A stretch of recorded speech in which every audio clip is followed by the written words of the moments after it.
ayat Alkitab ini dalam sebuah Alkitab yang menjadi tuntunan hidup, itu tidak akan salah. Karena kalau Paulus dalam tuduhan ini, pasti dia tidak akan masuk dalam kanonisasi. Sama seperti Barnabas, kitabnya tidak masuk dalam kanonisasi. Nah, itu saya sepakat dengan bapak-bapak gereja yang mengkanonisasi Alkitab. Paulus masuk dalam kanonisasi ini tulisannya. Artinya dia terverifikasi, bukan dia yang dimaksud. Itu yang harus kita pikirkan baik-baik. Dan kita sebagai anak muda jangan terlalu jumawa bahwa harus terjawab. Sabar, waktu akan menjawab. Siapakah ini orang yang dimaksud oleh ayat Matius 23 ayat 15? Tidak usah buru-buru. Sekalipun di saat sekarang kita masih juga tidak terjawab, tetapi akan terjawab karena ini pasti akan digenapi. Matius 23 ayat 15 ya. Jadi sudah 2000 tahun, Pak. Jelas. Gitu, Sudah 2000 tahun dan sampai sekarang tidak ada agama yang keluar dari Yahudi. Tidak ada agama yang keluar dari orang Farisi. Betul. Makanya saya bilang tadi, tidak usah buru-buru. Kita sebagai anak muda, kita masih muda, banyak itu mungkin bukan zaman kita, nanti di zaman lainnya mereka akan terbuka baru. Ayat 23, ayat 15 ini yang kita bicarakan. Itu bukan baru jawaban, tergenapi. Pak. Bukan begitu jawabannya.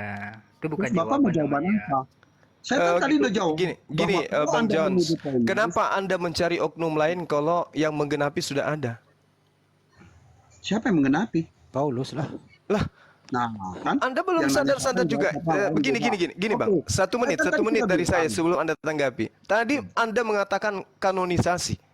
Yang mengkanon siapa, Pak? Murid-murid Yesus. Bapak-bapak gereja yang mengkanon, Pak. Siapa mereka ini? Pelanjut agama Romawi Yunani.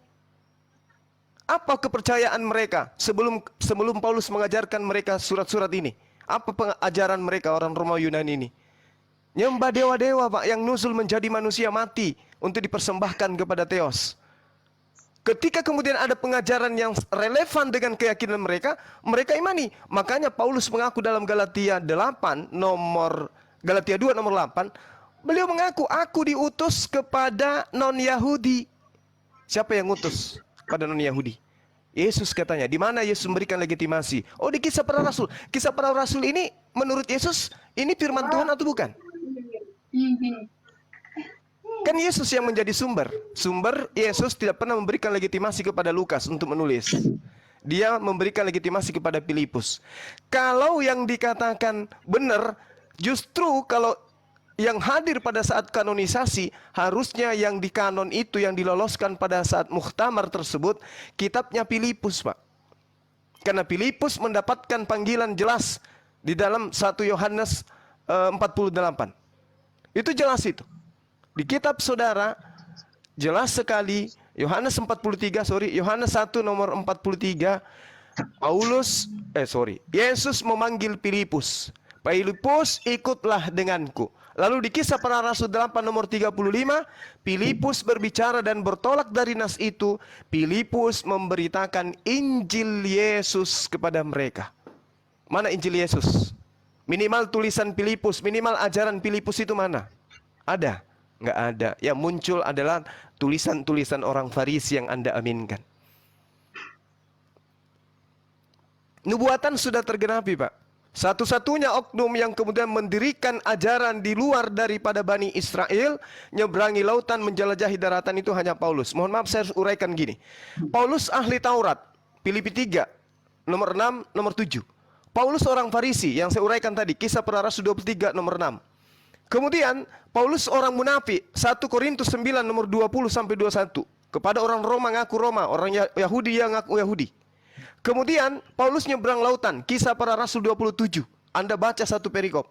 Begitu juga ketika dia menjelajahi daratan, Kisah Para Rasul 19, baca satu perikop. Mentobatkan orang Yahudi, orang non-Yahudi masuk ke agamanya, menjadi pengikutnya. Damaris, Dionysius, banyak orang yang ditobatkan. Orang-orang yang tadinya adalah orang Romawi Yunani ditobatkan menjadi pengikutnya. Baca di Kisah Para Rasul 17, Pak. Penggenapan apalagi yang Anda tunggu? Ketika ada pelakunya, sudah ketangkap basah. Agamanya jelas ada, kitabnya tidak pernah mendapatkan legitimasi, Tuhan yang disembah juga tidak pernah diajarkan oleh Yesus. Lalu apa lagi yang Anda butuhkan untuk Anda jadikan bukti? Bukti apa lagi? Kenapa Yahudi masih ada sampai hari ini menyembah kepada Hasem, tidak menyembah kepada Yesus? Kenapa ada sekte di luar daripada Yahudi mengajarkan menyembah kepada anak Maria? Siapa yang ngajarin? Orang Parisi. Siapa orang Parisinya? Bang Handi. Silakan. Tapi Oke, begini, tahan Pak. dulu Pak Jonas. Pak Jonas, Iya, siap. ditahan. Saya sapa dulu ini. Kalau lihat dari namanya ini, kayaknya ini temannya Pak Jonas ini. Pak Geral, silakan perkenalkan nama, agamanya. Maaf.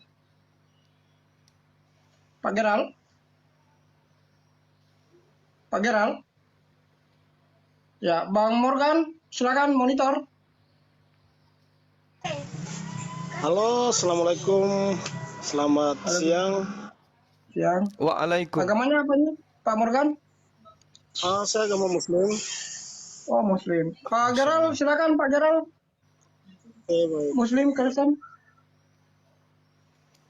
Pak Geral. Ya, Pak Geral belum monitor. Silakan Pak Jonas. Saya turunkan Pak Geral ini nggak monitor. Ya.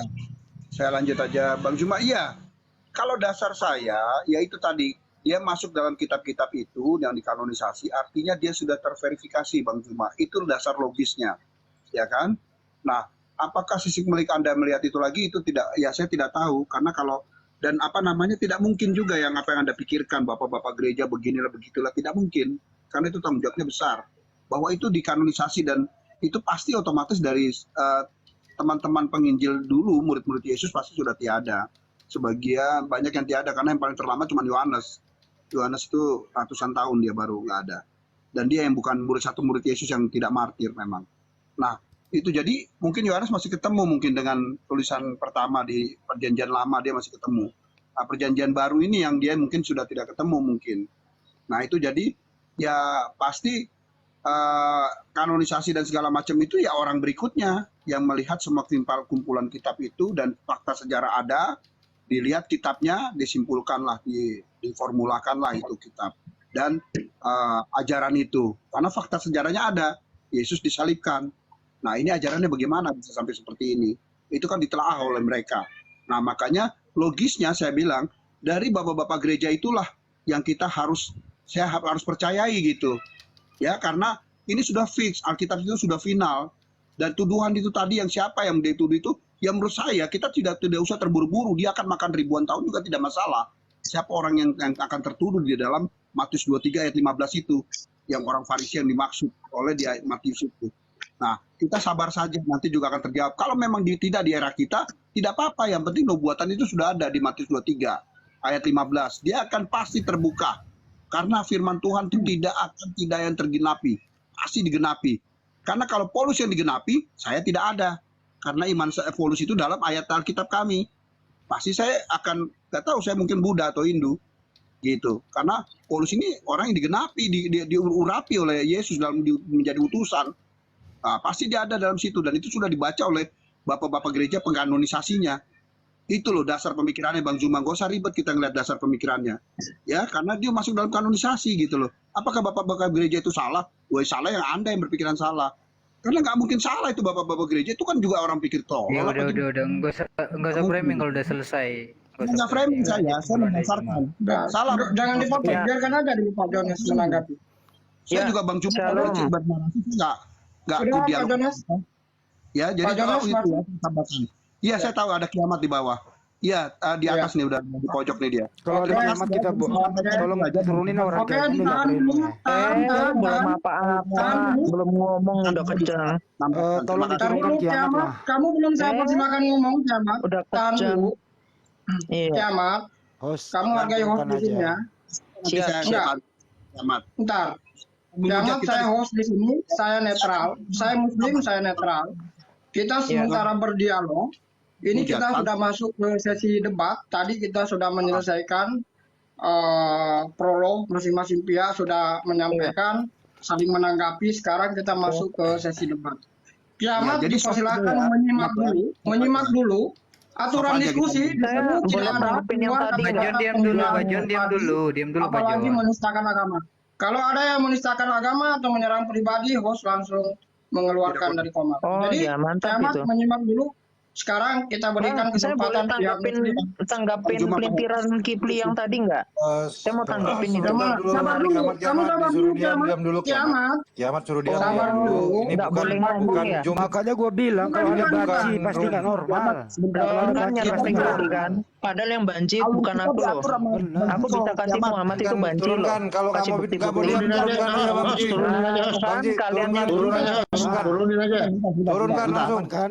Oke, Nggak usah aman. kasih kesempatan pada yang tidak mau taat pada aturannya host. Mohon maaf ya, Pak Jono, saya turunkan si kiamat. Anda lihat sendiri itu Memang saya kelakuannya, bilang saya kira tadi. itu tidak menunjukkan sebagai seorang Kristiani yang sesungguhnya. Saya kira Iya, itu betul, alasan gini, saya gini, mengeluarkan gini. dia. Gini, tadi ya. Silakan Bang Juma dilanjut via Muslim. Iya, Sebentar, baik. saya sampaikan sedikit aja. Bang Juma, maaf, saya sampaikan. Bang Juma sebentar, silakan. saya ada mau saya sampaikan sebentar. Sedikit, saya sampaikan. Tadi saya makanya bilang sama Kiamat, kalau dia menghujat, saya akan bela Bang Juma sama Hendy bahkan. Makanya karena saya nggak mau. Oke. Ini kita nggak boleh aja menghujat. Kita mau belajar Alkitab kok, cukup. pakai saya Ya, catat. paham, Ya. paham, Jadi paham, saya Bang John. bedakan tadi Oke, sebentar. dengan Kiamat. Oke, biar berlanjut diskusinya. Cukup Bang John, saya ada sedikit mau saya sampaikan. Dari tanggapan yang Bang John tadi, ini tidak menanggapi pertanyaan Bang Juma ya, tentang adanya nubuat dan ada yang ciri-ciri yang tampil. Sudah ada, kenapa tidak diambil tokoh ini yang dijadikan sebagai tujuan daripada nubuat tadi? Kenapa harus menunggu gitu ya? Cirinya udah ada. Itu tadi yang tanya Bang Udah Juma. dijawab, Jadi, udah dijawab sama Bang Juma tadi. Bang John tadi nggak menjawab sebenarnya dengan pertanyaan itu.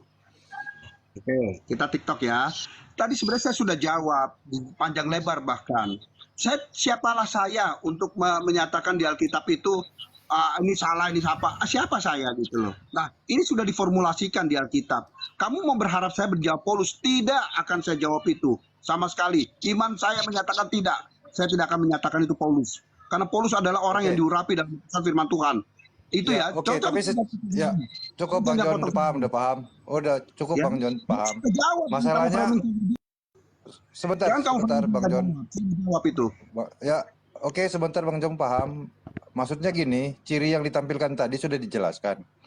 Jadi Bang John tidak mengakui kalau ciri itu sesuai dengan yang Paulus ya. Oke, Gini loh. masalah. Jadi Gini, sebentar bukan nggak Bang John masalah. belum selesai. Kita Bang John belum selesai Bang John. Jadi ada pertanyaan berikut dari Bang Andi Selebes tadi. Jadi siapakah? Ya, itu baru tadi jawabannya nanti ditunggu boleh, nggak masalah. Ya, jadi itu jawaban Bang Juma ya. Gini. Ini kamu mewakili ada orangnya padahal di sini kamu mewakili ya. Kamu Bang Deli itu hebat kamu. Bukan. Tapi nggak apa-apa, Bukan. bilang gini. Saya hanya mengingatkan, takutnya Bang Juma lupa. Ya, Karena kamu tadi ngomongnya kepanjangan Pak Andy John. bisa sampaikan ke saya, kamu tidak belum jawab Bang Jones. Bisa kita dialog, saya sama Andy dekat kok ini. Dengan Juma dekat ini Udah, kita. iya dijawab. Kenapa kamu Langsung aja wakilkan? dijawab. Nah, Udah saya dijawab, jawab iya, tadi. kita tunggu. Kalau saya jawab Paulus, itu runtuhlah Alkitab. Ngerti nggak? Itu yang tidak boleh saya jawab. Ngerti nggak kamu? Nah, itu kamu harus paham itu. Dan itu tidak tersinyalir dari Ya, terima Paulus. kasih Berarti pengakuan kita itu ada yang jawaban ditunggu. di dalam Terima kasih. pertanyaan Berarti itu. udah ada pengakuannya Lu Bang Juma ya. buat- Kenapa alasannya? Iya. Lanjut. Gitu. Kamu nggak boleh paksa saya jawab Paulus. Sorry ya. Salah kamu. Gitu. Oke. Loh, Oke, Pak Jun, kita lanjut aja di Pak topik Juma. yang Duluan berbeda aja, Juma. Bang Juma Iya. sama Bang Hendy. Baik. Memang wajib hukumnya Bapak di sesi ini Anda mempertahankan bukan Paulus. Tapi saya berharap habis ini Bapak renungkan. Bapak mencari, Bapak renungkan. Kenapa? Sampai hari ini, Saudaraku Jones, orang Yahudi itu tidak ada perintah di dalam kitab mereka untuk menyampaikan tentang Taurat kepada bangsa lain selain kepada Bani Yakub.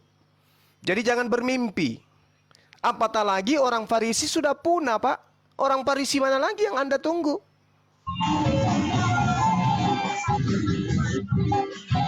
Ini sudah 2000 tahun. Ini sudah 2000 tahun. John Peter di mute itu. Ini John sudah Peter. 2000 tahun. Mengganggu, turunkan aja. kalau Sedangkan ketika Anda mengatakan bukan Paulus, ya itu hanya pembelaan saja. Tapi saya yakin berjuta persen di dalam hati Anda yang paling dalam itu sudah mulai ragu. Karena tidak ada oknum lain. Maka Anda sendiri mengatakan kalau saya mengaku Paulus, runtuh Kristen ini. Ya memang harus kayak begitu, Pak. Kristen itu akan runtuh ketika Yesus datang untuk yang kedua kalinya. Enyahlah daripadaku engkau semua pembuat kejahatan. Siapa mereka ini? Yang mempertuhankan Yesus, bernubuat dengan nama Yesus, bermujizat dengan nama Yesus. Siapa mereka? Pengikut daripada Paulus. Ini saya kasih data, Pak ya. semua orang yang datang untuk mewakilkan Tuhan di atas muka bumi ini membawa pengajaran, pasti pengajarannya itu diberitakan dalam kitab saudara bertemu dengan malaikat. Pasti Pak. Contoh, tak kasih data. Di dalam Kisah Para Rasul 7, Musa menerima Taurat itu dari malaikat. Jelas itu. Lalu kemudian di dalam kitab saudara diterangkan, Kisah Para Rasul 8, Filipus pun menerima firman, menerima pernyataan, menerima legitimasi dari malaikat. Baca di dalam Kisah Para Rasul 8 nomor 26. Filipus, datang malaikat Tuhan kepadanya Pak, memberitakan Injil Yesus. Berarti secara legalitas, ada legalitas dari malaikat, ada legalitas dari Yesus. Paulus, surat-suratnya 14 buku. Dari mana? Kecuali pengakuan dia sendiri. Aku melihat suara dari langit dalam bahasa Ibrani. Mana bahasa Ibrani itu? Apa bunyinya? Mana kitabnya? Mana firmannya yang dalam bahasa Ibrani? Ada? Tidak ada Pak. Inilah yang perlu Bapak pikirkan, Bapak renungkan. Ini keselamatan.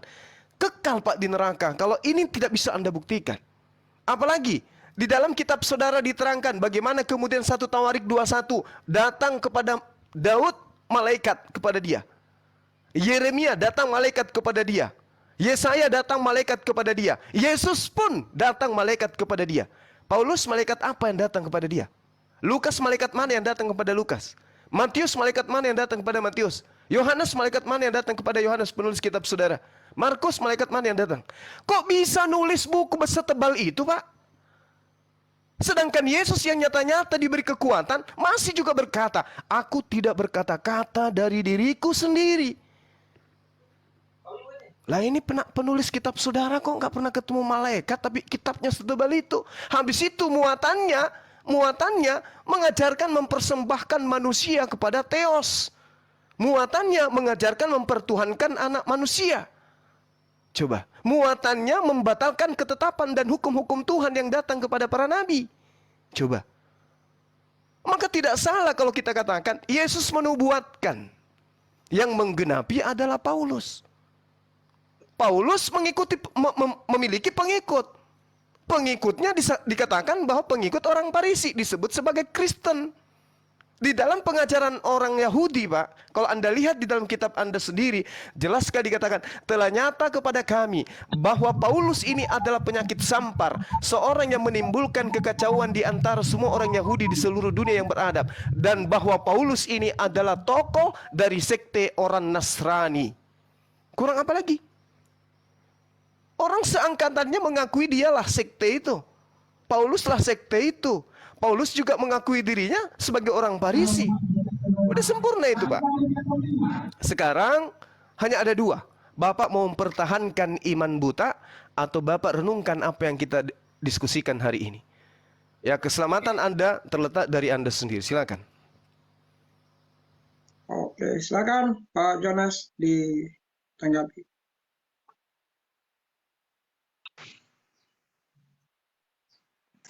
Wah, turun lagi John. Open mic-nya Pak John. Saya turunin, dia sepertinya tidak bersahabat karena selalu mengeluarkan suara-suara dari monitornya. Silakan Pak Jonas. Siap. Terima kasih Bang Jiko. Bang Juma, Bang Hendy, terima kasih. Jadi saya coba jawab dulu ya. Bahwa tadi dikatakan memang kita seharusnya sudah bisa berpindah gitu secara topik ya. Karena Paulus itu sudah tidak kita singgung lagi seharusnya karena kita udah clear bahwa itu adalah bukan Paulus dan kita belum mengetahui siapa jawaban di Matius 23 ayat 15 itu harusnya sudah clear ya. Jadi kita sudah tidak singgung lagi. Dasar Paulus menyatakan surat-suratnya udah clear juga sebenarnya. Jadi sebenarnya kita tidak perlu singgung lagi. Ya, sudah clear. Tadi kalau dikatakan kenapa saya nggak akan terguncang kalau Paulus itu juga karena apa? Iman saya fix.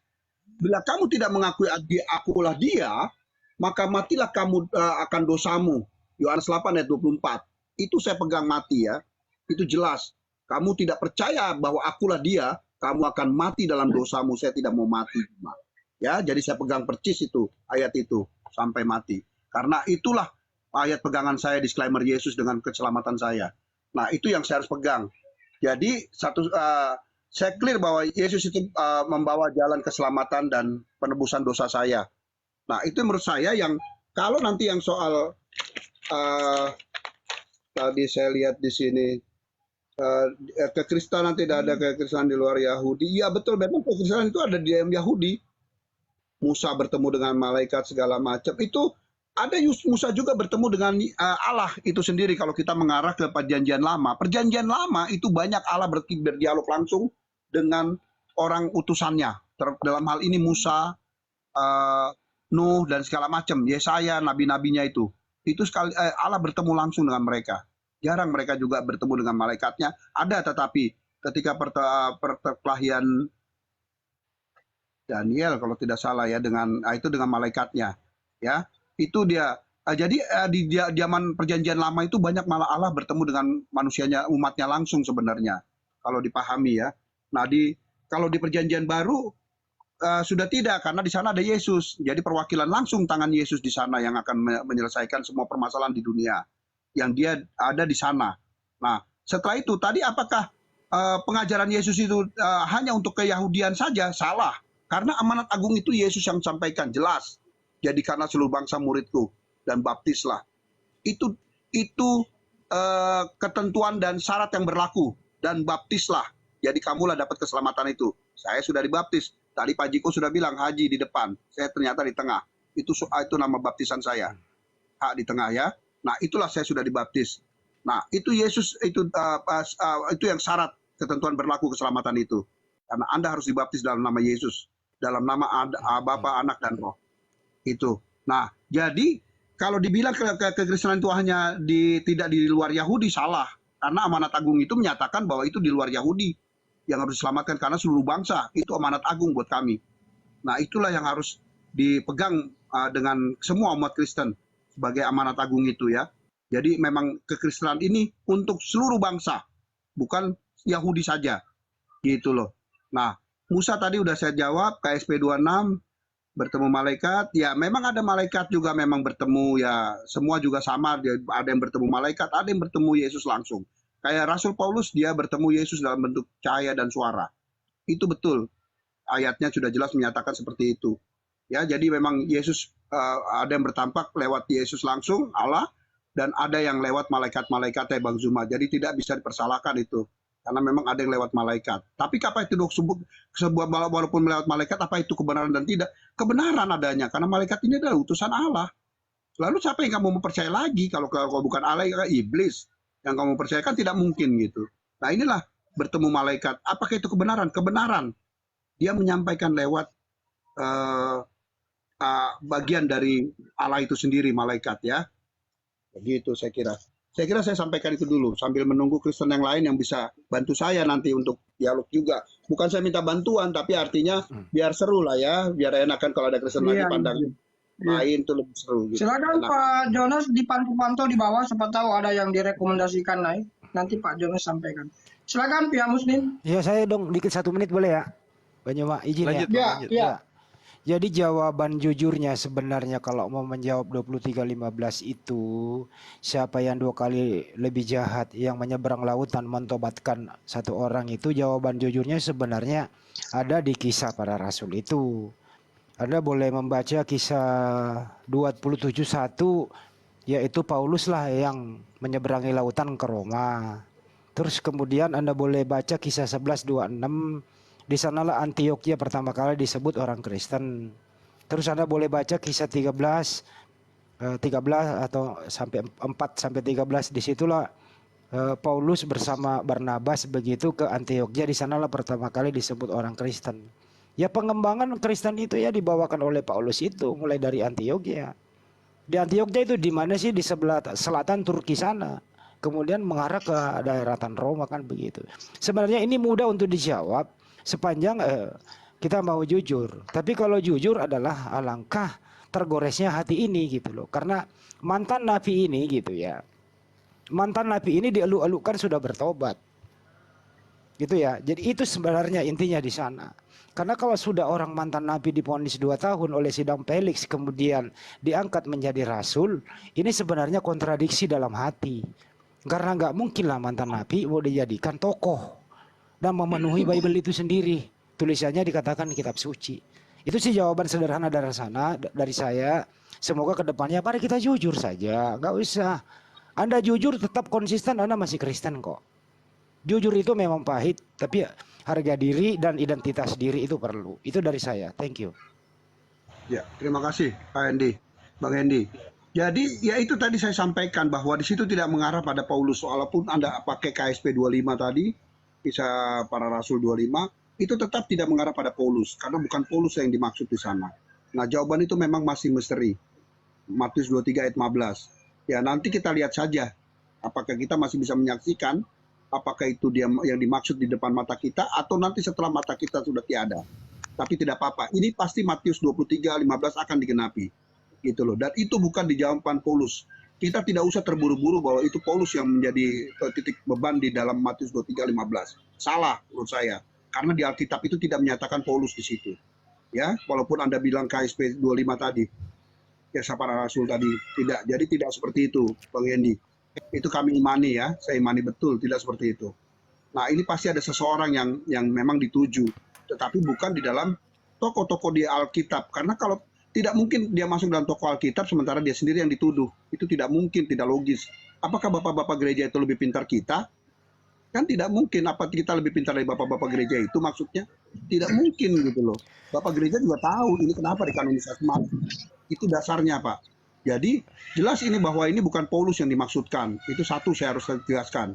Nah, siapakah itu? Ya kalau memang Anda mau ya tunggu aja nanti akan digenapi pasti. Gitu. Tidak mungkin tidak digenapi. Oke. Wah, Baik, Oke, saya Os. kembalikan ke Bang Juma. Silakan. Iya. Thank you. Ditahan dulu, saya sapa dulu. Pak Julius, monitor. Ya bang, selamat sore bang. Ya, oke. Assalamualaikum, shalom. Ya, Waalaikumsalam. ya. Waalaikumsalam. Bang Yonatan Nanar, silakan menyapa. Assalamualaikum, Tindakan. Waalaikumsalam. Waalaikumsalam. Teman-teman. Menyimak dulu, menyesuaikan ya, Bang Yonatan Nanar. Ya, silakan Pak Julius. Oke. Kalau ada yang mau ditanggapi terkait dengan diskusi yang berkembang, terutama pertanyaan terakhir Itu. dari Bang Handi tadi.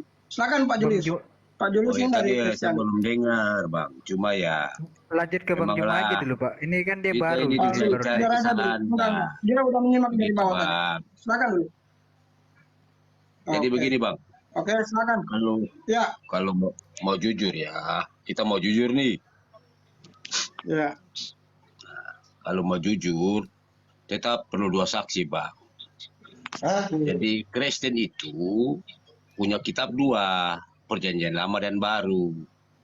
Islam pun juga demikian, Al-Quran dan hadis. Tanpa hadis, Al-Quran juga tidak bisa menjawab apa-apa begitu bang. Demikian juga Kristen. Tanpa Perjanjian Lama, Perjanjian Baru juga tidak bisa. Perjanjian Baru tanpa Perjanjian Lama juga tidak bisa. Itulah kitab masing-masing. Ya, kalau di kemudian hari mau cari-cari kesalahan, itu biasa, Pak. Namanya juga orang beragama. Pasti mau yang benarnya Ini nggak ke saja. topik ini ya. Oke, Pak Julius. Ya, ditahan dulu. Ya, ditahan dulu Oh sampai iya, di situ. silakan. Nanti Pak Julius menyesuaikan saja dulu menyimak. Silakan Bang Zuma. Oke, baik. Saya minta ya supaya khususnya Pak John kan katanya cari saya untuk berdialog dengan saya. Bapak tolong dicamkan baik-baik apa yang saya akan katakan berikut ini.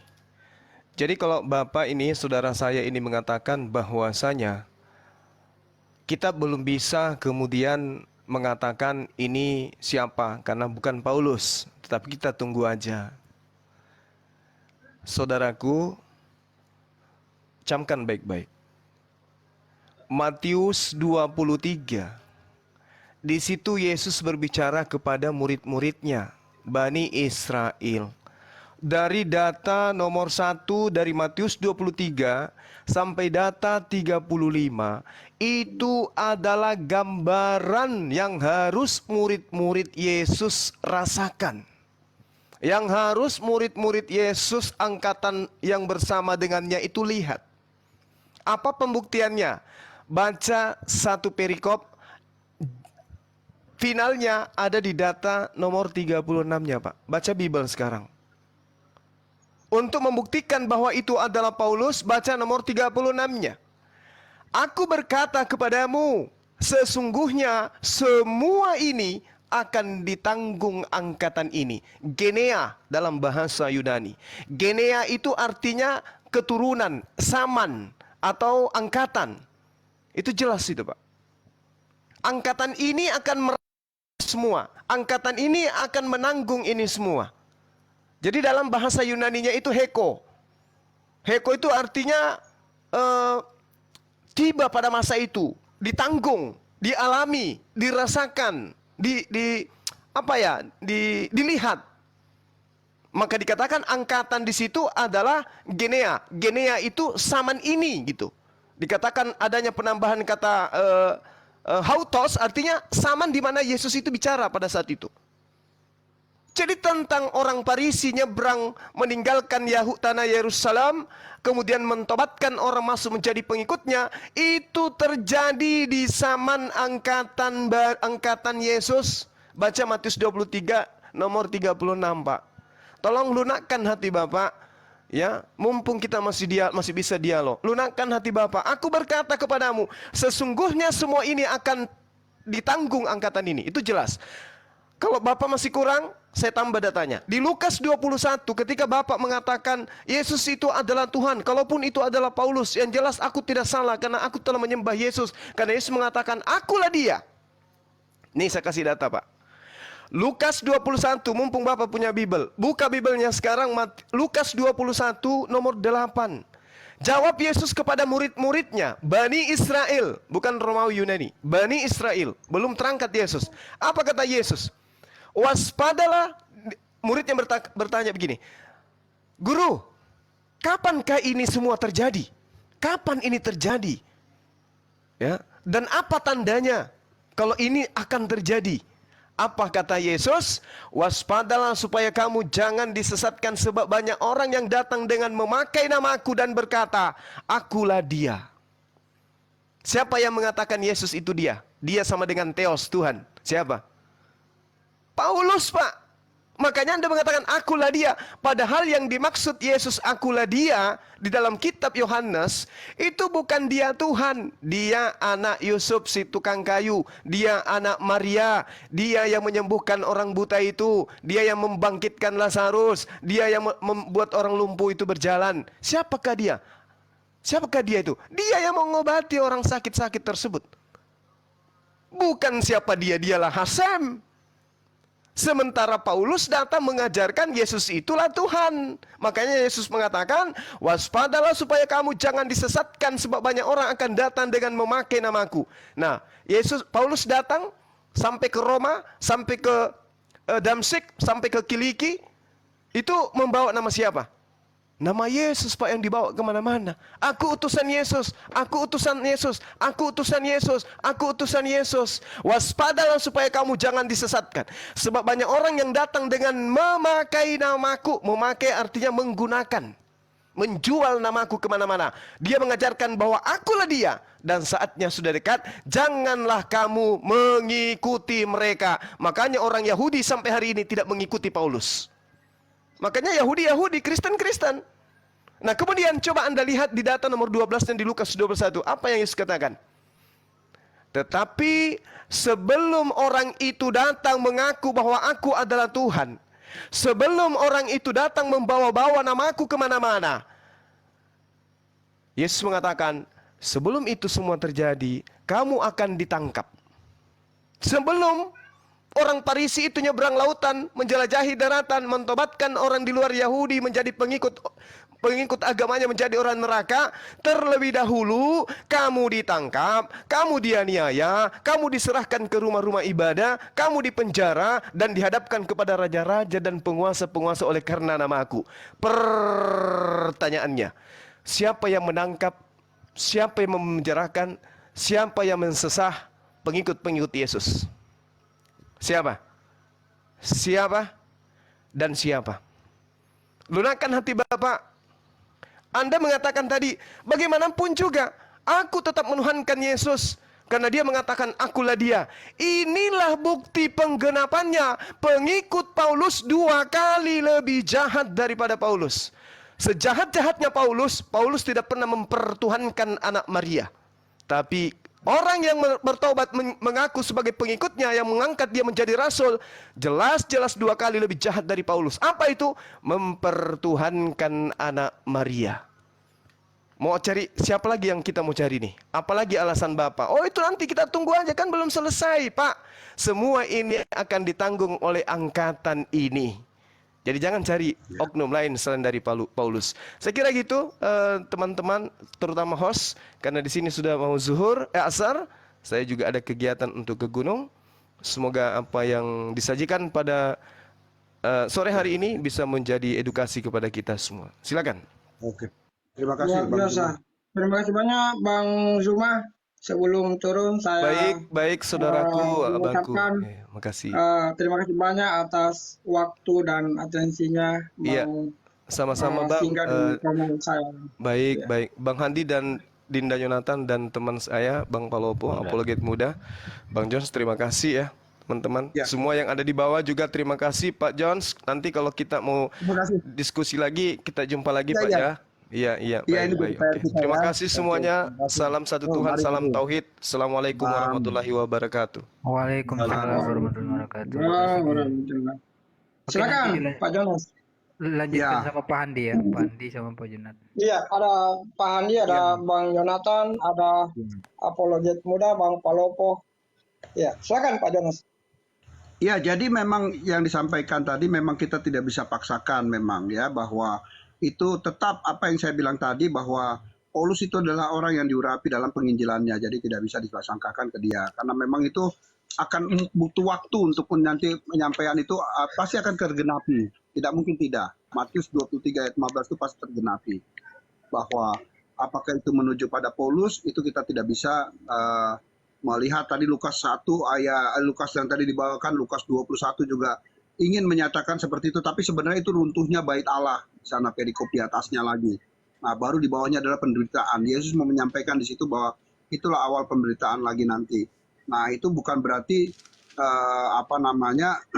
di situ ada memang akan ada dinubuatkan akan ada penyesat gitu. Tapi dan itu akan ditanggung oleh angkatan itu. Artinya ya saatnya itu ya memang kita tidak tahu saatnya Allah itu dengan saatnya kita kan berbeda. Nah, jadi apa yang bisa dinubuatkan di Matius 23 biarlah itu menjadi sebuah pertanyaan saja dan akan terjawab oleh waktu. Saya kira itu yang harus saya sampaikan. Karena saya tidak melihat di dalam tokoh Alkitab pun satupun yang salah di sana. Itu yang menurut saya. Saya clear dengan itu ya. Dijawab dulu itu pertanyaannya Bang Juma, Pak John. Iya, Ada tadi kan tiga pertanyaan tadi. Bang. Ada 3 tadi, siapa yang membunuh, siapa yang menyiksa, makanya dicatat Pak John. Siapa yang membunuh, siapa yang menyiksa, siapa yang dipenjara, itu pertanyaannya.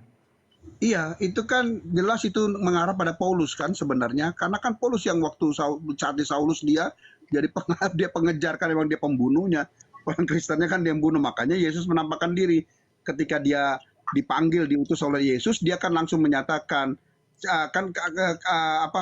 Saulus kamu menganiaya ke aku, ya kan? Dia bertanya siapa aku, ialah Yesus Kristus.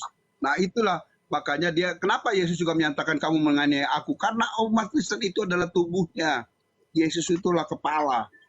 Nah disitulah dia merasa teraniaya Yesus ketika Saulus itu membunuh semua umat Kristen yang ada. Nah disitulah benar, makanya tadi tidak usah dijawab itu satu orang sebenarnya yang dimaksud. Tetapi di sini yang dimaksud dari Matius 23 itu hal yang berbeda. Ya, di Lukas 21 itu jelas. Tapi yang dimaksud di Matius 23 itu berbeda. Tuh panjang Kan ini. Gak apa-apa, sini saya tanggapi. Lanjut Pak Andi.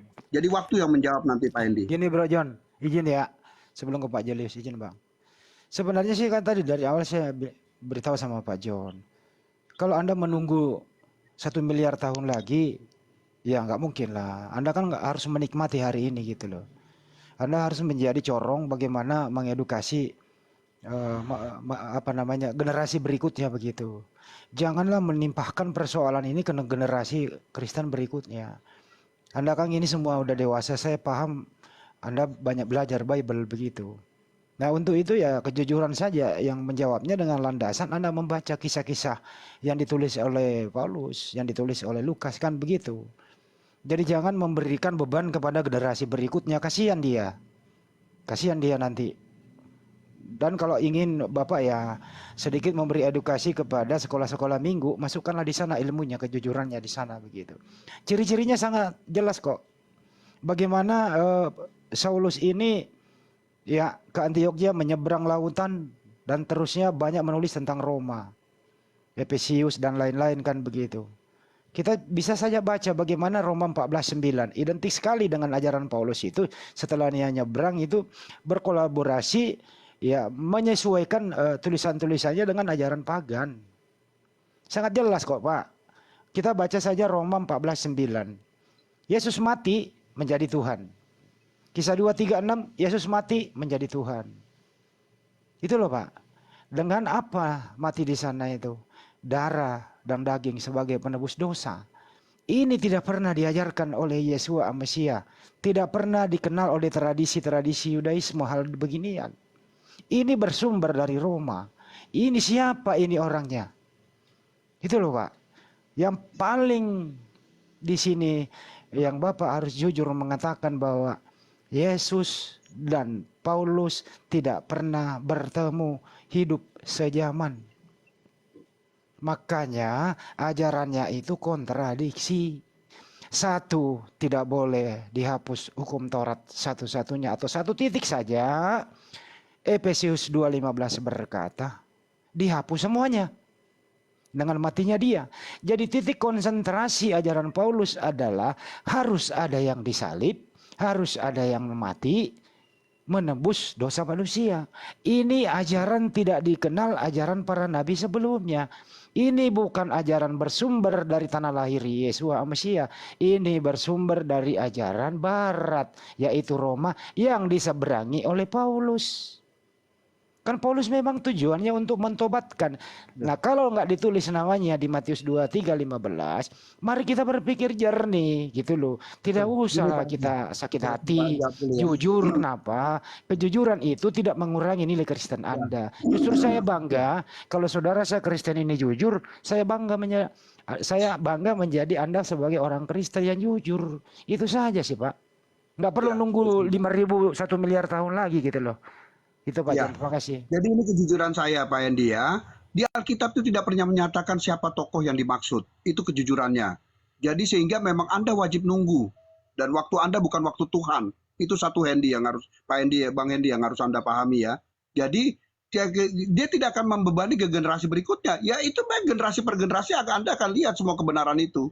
Gitu loh. Jadi itu bukan beban. Tetapi itu adalah perjalanan generasi terus per generasi lainnya. Perjalanan bergenerasi saya dengan bapak saya, dengan kakek saya berbeda-beda. Nah, itu masing-masing punya generasi dengan selanjutnya ya. Jadi itu tidak menjadi beban. Bahwa itu akan dinyatakan digenapi ayat itu pasti akan digenapi, tidak akan tidak. Pasti. Jadi apa yang diajarkan Rasul Paulus, saya balik lagi ke Roma 14:9, Yesus mati itu jadi Tuhan, salah. Itu adalah Yesus memang sudah Tuhan. Jadi konsep penembusan dosa itu bukan Paulus yang ciptakan, bukan Paulus yang rancangkan. Bahkan Anda sudah menjelaskan tadi, Paulus tidak sejaman dengan, bukan sejaman itu tidak terlalu jauh sebenarnya. Karena Paulus masih ketemu murid-muridnya. Nah, jadi tidak terlalu jauh, masih hitungan tahun dekat lah, masih 1 abad ya. Nah, itu jadi tidak terlalu jauh Paulus ya. Anda harus pahami itu, Bang Hendi. Nah, jadi ketika Paulus itu menyampaikan firman Tuhan itu dasarnya jelas dia yang tadi dia pertemuan dia dengan Yesus. Itu yang sudah tidak bisa terbantahkan dan itu ada di Yohanes 8 tadi kan. Tadi Yohanes berapa tadi yang dibawakan oleh Bang Juma juga. Yohanes 3 ayat 34. Itu jelas dasarnya dari penginjilan Paulus. Nah, jadi tidak ada yang salah dalam penginjilan Paulus di dalam hal ini karena dia diurapi dan diutus oleh Allah sendiri. Sendiri memakai dia karena penginjilan itu harus disampaikan sampai keluar-luar dari Yahudi. Karena ini ya, keselamatan itu bukan cuma orang Yahudi, tapi semua harus menerima keselamatan itu. Setelahnya adalah free will dari kehendak masing-masing. Nah, itu yang harus saya sampaikan. Oke. Silakan Pak Julius. Baik. Mari. Ya, saya tanggapi sekali lagi. Dari awal tadi saya menyimak bersama Bang Joma. Sebelum Anda membaca Kisah 2:45, Anda tidak mengatakan Paulus adalah orang Farisi. Setelah dikasih datanya, baru terjawab Anda mengakui bahwa Paulus adalah orang Farisi. Di Matius 23:15, di situ juga orang Farisi yang menyeberang lautan kan begitu untuk mentobatkan satu orang. Sama-sama orang Farisi, Pak. Identik sekali. Saulus itu perjalanan ke Roma, berlayar dia, Pak, mengalami insiden di tengah laut. Masa nggak baca itu sih? Masa kami Muslim yang pelajari ini semua kan gitu. Jadi untuk itu sangat identik sekali, Pak. Kisah 2:45 dengan Matius 23:15, sama-sama orang Farisi, Pak. Gitu loh. Siapa orang Farisi ini? Ya Paulus. Identik, Pak. Udahlah, jujurlah Pak John. Oke? Iya, saya jujur itu Pak. Tadi saya sampaikan bahwa itu adalah bukan beban generasi per generasi ya. Paulus bukan jadi orang yang dimaksud. Itu saya jujur. Bahwa memang bukan itu. Karena ada satu hal yang yang belum disampaikan di situ. Nanti nubuatan dari Matius 23 itu akan tergenapi pasti. Itulah harus kita tunggu dengan waktunya Tuhan. Bukan waktunya kita. Gitu Bang Hendy. Terus kapan, Pak? Jadi, ya. Kapan? Pasti tergenapi Pak. Nggak usah buru-buru Pak. Nggak usah buru-buru ereksi Pak. Kita nikmati saja Pak. Apa yang harus kita jalani ya. Jadi nggak usah kita ereksi. Boleh izin tanggapi Ya, sedikit? lanjut. Terima Oke, kasih, Pak John. gini Pak John. Gini Ya. Pak John. Tadi terlalu banyak data dari Guru Handa Juma dan Akhi Handi mengeluarkan banyak data tentang siapa itu Paulus. Sudah Betul. jelas ayat-ayat yang dikeluarkan semua terlarikan kepada tokoh itu yaitu Paulus. Dan Bapak harus perlu tahu tidak sampai di situ. Bahkan ketika Paulus bertobat, pelaku utama pembunuhan Yesus di tiang salib adalah pelaku utama adalah Paulus itu sendiri. Tidak berhenti, Pak. Tidak sampai di situ. Anda mengatakan dia sebelum bertobat dia membunuh murid-muridnya. Tapi ketika setelah dia bertobat, dia adalah salah satu pelaku utama hingga Yesus di tiang salib, dibunuh di tiang salib dengan ajarannya yaitu ajaran dosa waris. Itu yang perlu Bapak ketahui. Oh salah. Anda salah Loh. bacanya. Kan tadi sudah dibilang. Anda nggak nyimak berarti penjelasan Pak Hendy. Anda nggak nyimak berarti. Simak makanya pakai kuping Pak. Anda ya. Tadi Iya, Hendy iya. kan sudah bilang bahwa Paulus dan Yesus itu tidak sejaman. Tapi saya sampaikan lagi tidak terlalu jauh tapi memang. Pak, sejaman. Sorry, Berarti- sejaman tapi nggak pernah bertemu sejaman, Pak. Iya, tidak bertemu langsung secara fisik tidak bertemu Iya, dia. begini Pak John. Yang mengajarkan dosa waris itu siapa? Kalau bukan Paulus. Di 1 Korintus 15 ayat 22, dengar. Di 1 Korintus 15 ayat 22 itu jelas tertera di situ. Karena sama seperti semua orang mati dalam persekutuan dengan Adam, demikian pula semua orang akan dihidupkan kembali dalam persekutuan dengan Kristus. Itu ajaran-ajaran Paulus tentang dosa waris. Dosa asal yang dipersalahkan kepada Adam dengan Hawa. Maka harus ditebuslah anak suci, yaitu Yesus Kristus di tiang salib. Dan Paulus ini tidak bekerja sendiri. Pelakunya tuh ada 3, Pak. Hingga Yesus dibunuh di tiang salib. Yaitu salah satunya adalah Paulus. Sedangkan di perjanjian lama tidak ada satupun ayat menerangkan tentang dosa waris. Bahkan melarangnya di 2 Tawarik 25 ayat 4, di situ begitu jelas tertera. Tetapi anak-anak mereka tidak dihukum mati olehnya, melainkan ia bertindak sesuai dengan apa yang tertulis dalam Taurat, yakni kitab Musa, di mana Tuhan telah memberi perintah, janganlah ayah mati karena anaknya, janganlah juga anak mati karena ayahnya, melainkan setiap orang harus mati karena dosanya sendiri. Sedangkan Pak John sendiri mengakui bahwa Yesus ini adalah anak yang suci, anak Allah yang suci, bahkan dianggap sebagai Tuhan. Apakah patut dihukum mati, bahkan dipersembahkan untuk dihomolog di tiang salib? Ini kan gak logis. Nah sekarang pelaku Ya, yang kedua siapa Pak? gini. Logis itu. Nah, Ya. Jadi gini Bang Hendy, itu logis karena memang penebusan dosa Adam itu dan Hawa itu harus melalui orang yang suci. Ya Allah itu sendirilah yang paling suci yang harus menebus dosa Adam dan Hawa itu ya. Makanya dia turun menjadi manusia gitu loh. Bukan Paulus yang ini kan nggak ada. Paulus itu kan nggak sejaman. sekarang Penyaliban itu sudah terjadi. Oke. Jadi Paulus itu, mungkin Anda menarasi bahwa kita memahami bahwa dosa waris itu dari Paulus. Tidak. Sebelum emang itu kan semua Alkitab itu jelas Adam itu jatuh dalam dosa, itu adalah melanggar hukum Allah. Sekarang Itu Adam dan Hawa itu benar. adalah manusia pertama. Nah, kalau Begini. manusia pertama itu jatuh dalam dosa, apakah kita, Pak Hendy dan saya itu tidak jatuh dalam dosa? Ya jatuh dalam dosa itu kita dari Adam dan Hawa. Nah, perdamaian itulah yang ditebus oleh Yesus. Lalu kamu mengatakan lagi di Galatia tadi, apa Yesaya tadi yang soal dosa bapak dan anak itu dosa perbuatan. Jadi masing-masing nanti akan menanggung lagi dosa perbuatan setelah Anda menerima Yesus. Sekarang begini, Itu Pak. konsep berpikirnya. Ketika Yesus dipersembahkan di tiang salib, apakah itu kemauan Yesus atau bukan? Itu simpel. Itu rancangan Allah karena dalam penebusan dosa yang tadi dosa awal, dosa waris itu tadi harus ada yang nebus, tidak bisa lagi hewan. Dengar. Saya paparkan dengan tenang. Bapak dengar baik-baik. Sedangkan di Matius 26 ayat 21 di situ jelas. Dan ketika mereka sedang makan, Yesus berkata, "Aku berkata kepadamu sesungguhnya seseorang di antara kamu akan menyerahkan aku." Dengar dulu. Dengar dulu, saya pakai dalil loh. Saya nggak asumsi loh. Dengar dulu, saya bacakan. Dan ketika mereka sedang makan, Yesus berkata, "Aku berkata kepadamu, sesungguhnya seseorang di antara kamu akan menyerahkan aku." Nah, ini kemauan Yesus atau bukan? Saya tanya. Iya, itu kan kita balik lagi, kita sudah bahas sebenarnya tadi sebelum Pak Hendy ada, Bang Hendy ada, dia udah bahas. Jadi itu memang iblis memakai Yudas tadi untuk bilang menjual itu Yesus. kemauan Yesus, sekarang iblis. Yang mana yang benar, Pak? Jadi tadi Bapak, gini, coba jelaskan. ini iblis punya peran dalam penyalipan itu. Penyalipan itu iblis adalah meluluskan, memakai Yudas, memakai imam kepala untuk dia disalibkan Yesus, memakai bahkan tentara Romawi. Dia pakai juga. Jadi iblis ini tiga komponen itu dipakai iblis. Ya, dipakai untuk menyalibkan Yesus. Tetapi iblis salah dalam hal ini. Ketika Yesus itu bangkit lagi pada hari ketiga, disitulah letaknya kerajaan maut itu dikuasai oleh Yesus. Jangan lari ke bangkit dulu. Ini larinya kemana-mana. Bentar.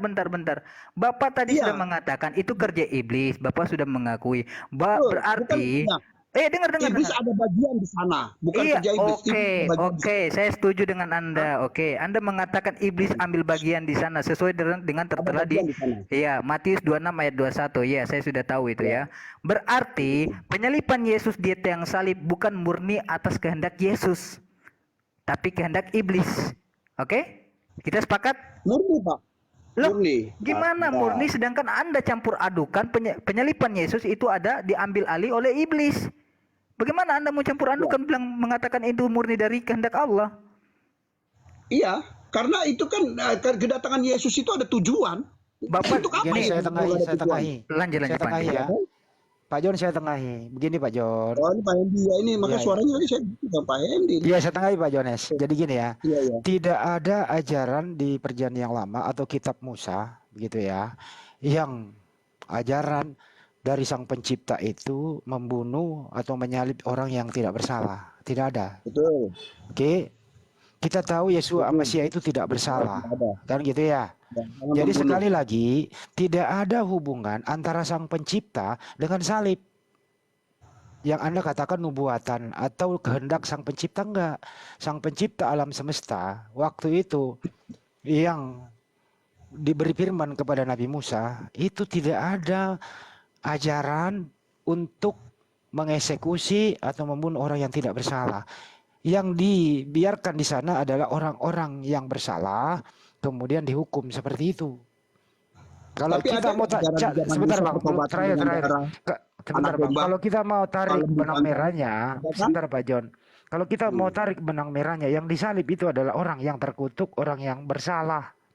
Itu satu ya. Yesus Mesias tidak bersalah. Nah, yang dilibatkan di sini untuk menghukum orang yang tidak bersalah, ini juga tidak sinkron. Apa itu? Ada iblis, ada Yudas, ada tentara Roma, ada Kayapas, begitu. Ini ya, ini yang terlibat di dalamnya, Bapak. Jadi begini Pak John.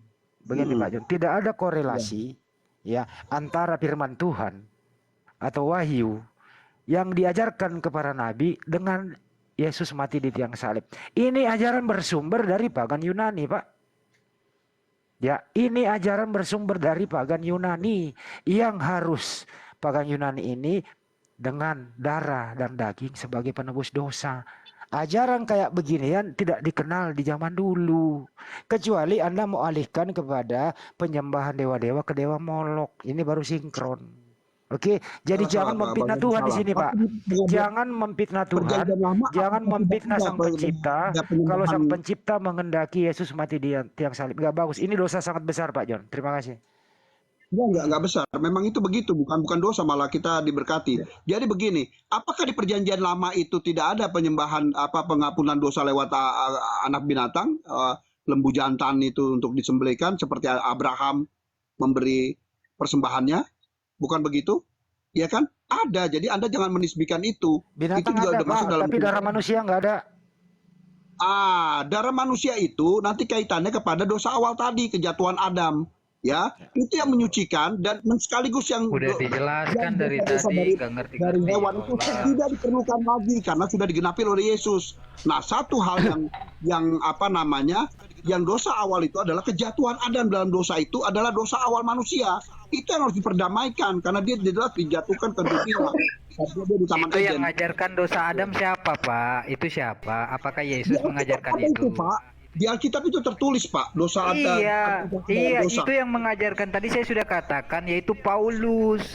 Sedangkan Yesus sendiri tidak ada dalil mengatakan. Paulus tidak menulis kejadian, Pak. Mohon maaf. Paulus tidak menulis kejadian. Itu ada dosa Adam itu jatuh di dalam kejadian, Pak. Adam jatuh dalam dosa itu di kejadian. Begini. Bapak lebih percaya perkataan Yesus atau Paulus? Selamat siang. Yesus tapi kan dalam konteks yang berbeda. Kalau Paulus saya percaya dua-duanya lah. nggak bisa lah kamu bikin bandingkan satu karena keduanya benar. Nah, kalau tadi saya Di bilang mana benarnya dosa Adam, Paulus? Begini, kan Adam jatuh dalam Anda dosa di dengarkan. kejadian, Pak. Saya lagi cari ayatnya kejadian. Ya, kalau Paulus lebih benar daripada Al-Quran lah, Pak. Aduh, satu-satu Karena lah Al-Quran ini kan muncul abad ke-7. Al-Quran sih. Jangan Nah, lari-alihkan Kejadian 3, topik. nggak usah lari ke Al-Quran. Kejadian 3, Pak Hendi, 1 ayat sampai 24 itu, manusia jatuh ke dalam dosa. Ya, itu Adam masuk dalam dosa. Ketika dia jatuh dalam dosa, itu hadirat Allah hilang, Pak Hendi. Kemuliaan Allah hilang di dalam manusia. Dan bahkan manusia ditolak ke bumi, diusir ke bumi oleh Allah. Dengar. Ya? Dengar. Itu hadirat Allah itu hilang, Iya, itu iya. satu dosa yang panjang itu. Kita harus dulu kita akan menerima kematian yang kekal. Karena upah dosa dalam maut. Dengar. Gitu. Ya. Jadi begini, Bapak perlu tahu, sebelum Yesus diutus ke bumi, ya kan, Ya. alat yang digunakan untuk penebusan dosa adalah kotoran dan hewan. Itu Bapak Hewan. tidak ada dijelaskan dalam Alkitab bahwa untuk menebus dosa menggunakan darah manusia. Di mana Bapak menggunakan dalil itu? Bapak mengambil dari Begini, dalil-dalil itu kan Paulus. yang hewan itu Pak Hendi. Ketika hewan dan segala macam itu kan setelah dari Adam dan Hawa dulu. Nah, itu ada jeda, memang Pak Yesus turun lama dari Adam dan Hawa. Tapi Yesus menunggu semua perjalanan ini dulu. Nah, baru Yesus tebus itu di belakang di perjanjian baru. Sekarang siapa, Itu bukan dari penebusan yang itu dulu, dari Adam dan Hawa dulu. Itu yang menjadi titik tolaknya, bukan dari Sekarang penebusan begini. dari hewan-hewan itu, bukan. Dari Sekarang penebusan air Adam itu.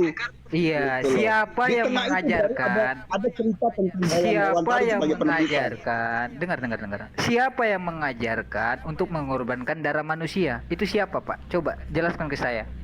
Itu siapa? Nah, penebusan dosa itu harus dengan darah. Contoh saja, Yesus Siapa? makanya tidak Pertanyaan turun. saya gini. Siapa yang mengajarkan, ya kan, mengorbankan darah manusia? Siapa? Artinya Allah, ya. Kenapa saya bilang begitu? Karena saat di zaman Musa, Abraham, mereka pakai hewan untuk menebus dosa, ya. Mereka harus memberikan, darahnya harus tertumpah di dalam mezbah mereka. Itu, ya.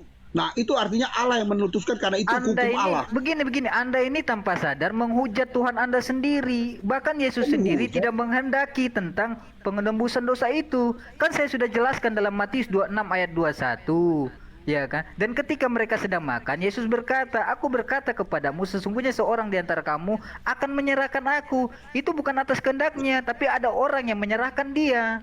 Di mana Itu kehendak beda Tuhan? konteks apologet ya. Ini apologet Oke. yang berteriak nih.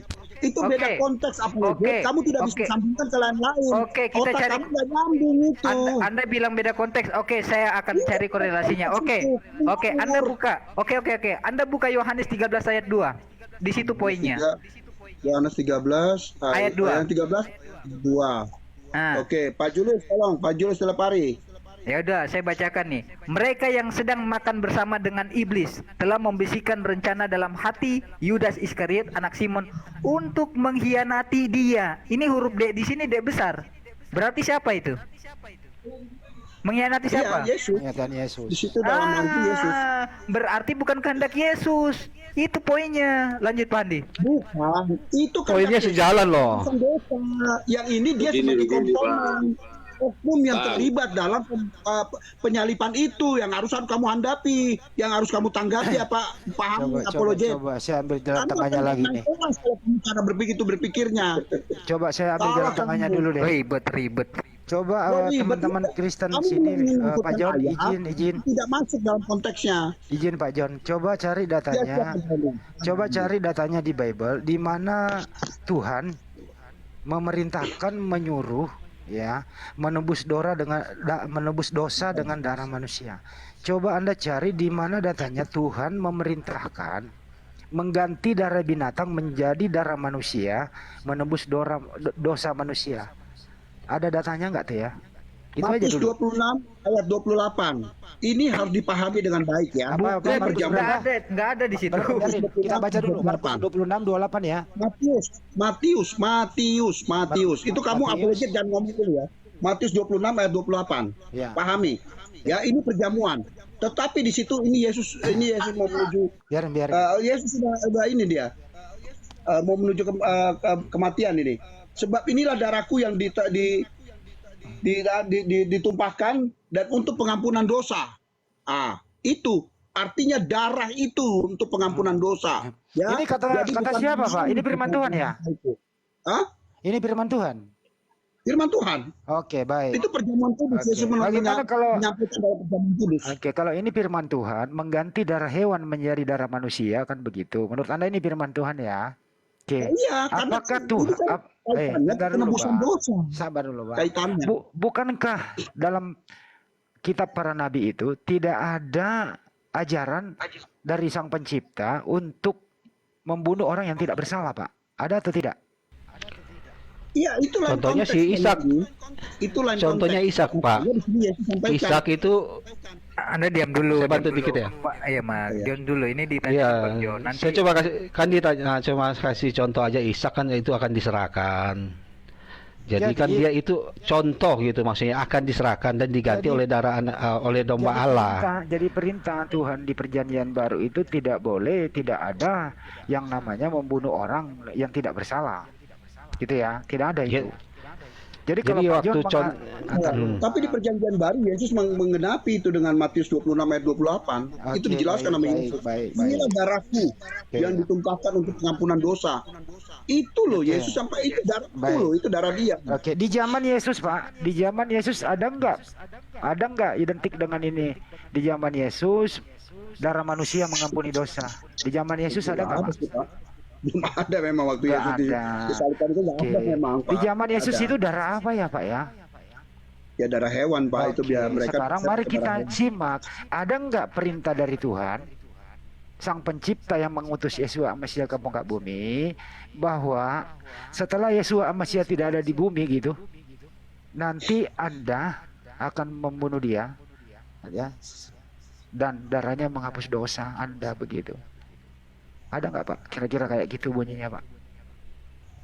Begini, Pak Bang Hendy kalau mau memahami firman Tuhan, ayat Alkitab ini, ada yang tersurat dan tersirat, Pak. Jadi, Anda harus pahami mana yang tersurat dan mana yang tersirat.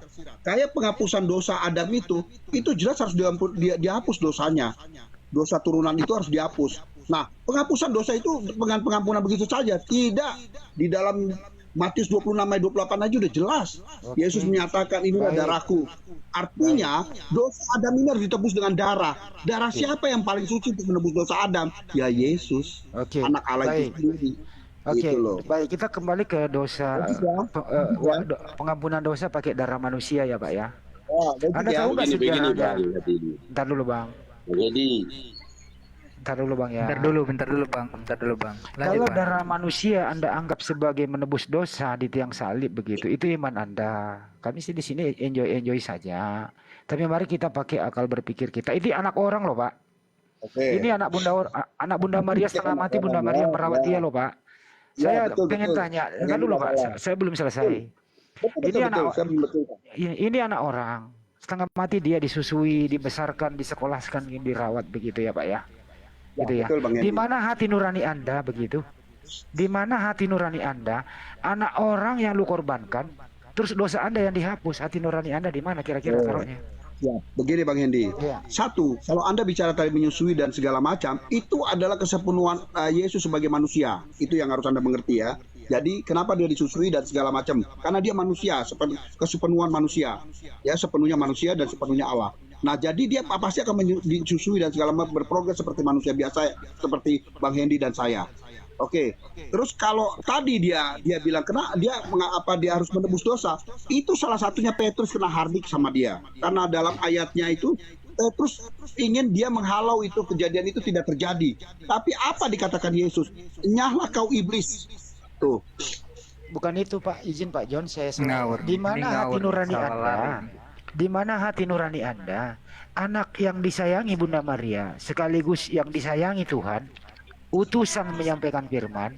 Di mana hati nurani Anda? Orang yang sebaik Yesus Mesia ini gitu, Anda matikan dan Itu sudah tercatat, itu sudah tercatat di sejarah, Pak. Sudah tercatat di sejarah. Ya nggak dihalangi saya lah. Iya, tapi itu tercatat di sejarah. Saya bukan nanya di sejarah. Bentar. Iya, karena sejarah yang tertulis begitu, Pak. Jadi nggak bisa diubah-ubah. Dulu, hargai orang ngomong. Iya.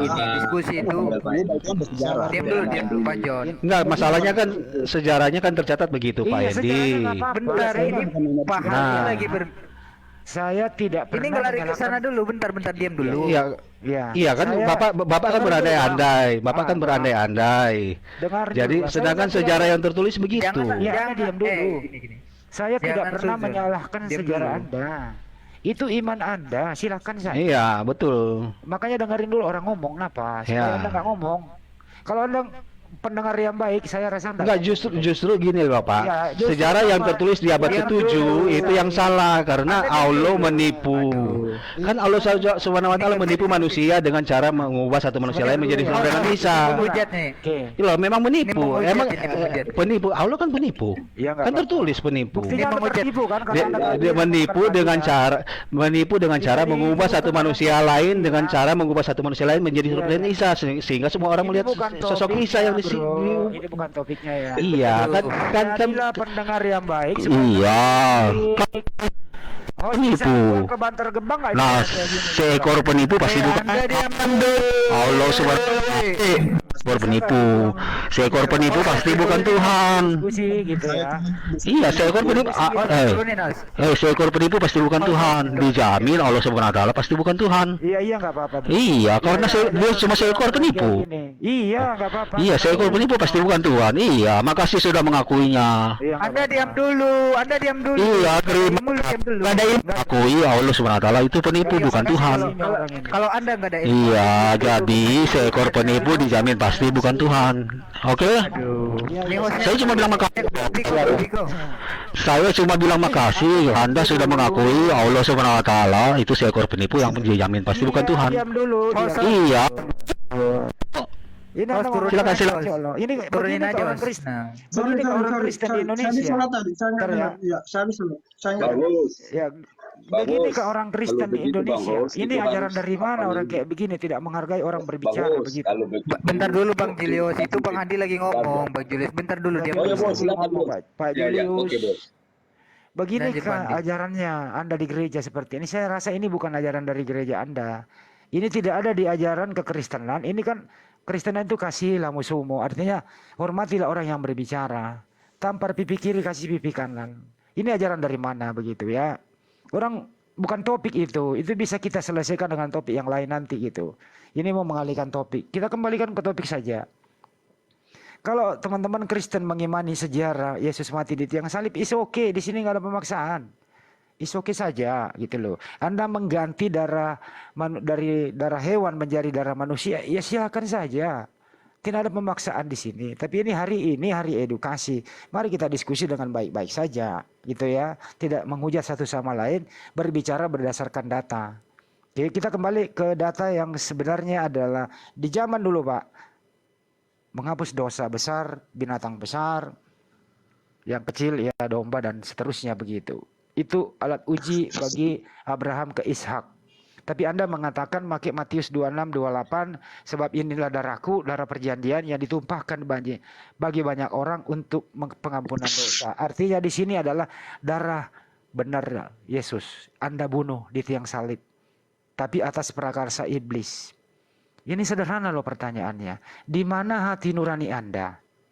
Mengiyakan demikian, anak yang paling disayangi Bunda Maria, yang diutus oleh Sang Pencipta ke muka bumi, begitu, di mana hati nurani Anda? Kok bisa seide sama iblis, Yudas, tentara Romawi, dan Kayafas? Di mana hati nurani Anda? Seide membunuh anak orang, mempergunakan darahnya menghapus dosa Anda. Saya minta saja ini, di mana hati nurani Anda sebagai manusia? Silakan. Begini Pak, ya Bang Hendy, saya coba sampaikan, jelaskan dulu. Sebentar Pak Julius boleh tambahkan. Dan siapa nih turun kor. Nah, jadi begini, itu karya penebusan dosa itu bukan dari anak manusia, bukan dari kita manusia, tapi dari Allah sendiri punya prakarsa. Artinya untuk penebusan dosa. Nah, apakah itu kita punya hati nurani? Ya kita memang terenyuh dengan peristiwa itu, tapi itu karena kasih Allah kepada kami umatnya, gitu loh. Ya, jadi itulah bahwa iblis itu bukan ini utama, tapi dia pelaku utama atau di belakang layar itu yang meloloskan. Dan kalau bisa dibicarakan istilah anak sekarang, iblis ini kena prank. Jadi dia berpikir Yesus mati itu tidak bangkit lagi. Ketika Yesus sudah bangkit lagi, disitulah kena pranknya dia. Dia sudah meloloskan kematian Yesus dalam penyalipan, tetapi ternyata Yesus bangkit. Dan bahkan dia menebus semua dosa umat manusia, dan mengalahkan maut dan melepaskan berbagai orang kudus di dalam kematiannya. Ya, itu satu paket yang dibawa juga oleh Yesus dalam kematiannya. Nah, itu yang harus dia dititik beratkan Pak Bang Hendy. Ya, bukan berarti kita nggak punya hati nurani. Bukan, ini Allah yang punya hati nurani dengan kami. Jadi bukan duluan kami yang punya hati nurani dengan Allah. Allah yang memiliki hati nurani dengan kami dulu. Itu yang harus dipahami Bang Hendy. Silakan. Oke, baik. Kalau itu yang membawa Anda memperkuat iman Kristen Anda, is oke aja Pak John, begitu ya. Anda mengatakan iblis kena prank segala macam, ini nggak bagus loh kok ada kena prank segala begitu. Karena kalau tidak ada iblis juga Anda nggak punya agama toh. Kalau tidak ada iblis juga Anda nggak punya Tuhan.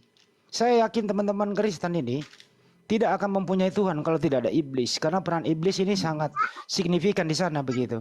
Karena kalau tidak ada iblis membisingi Yudas mencium Yesus menunjukkan inilah orangnya, Anda tidak punya Tuhan.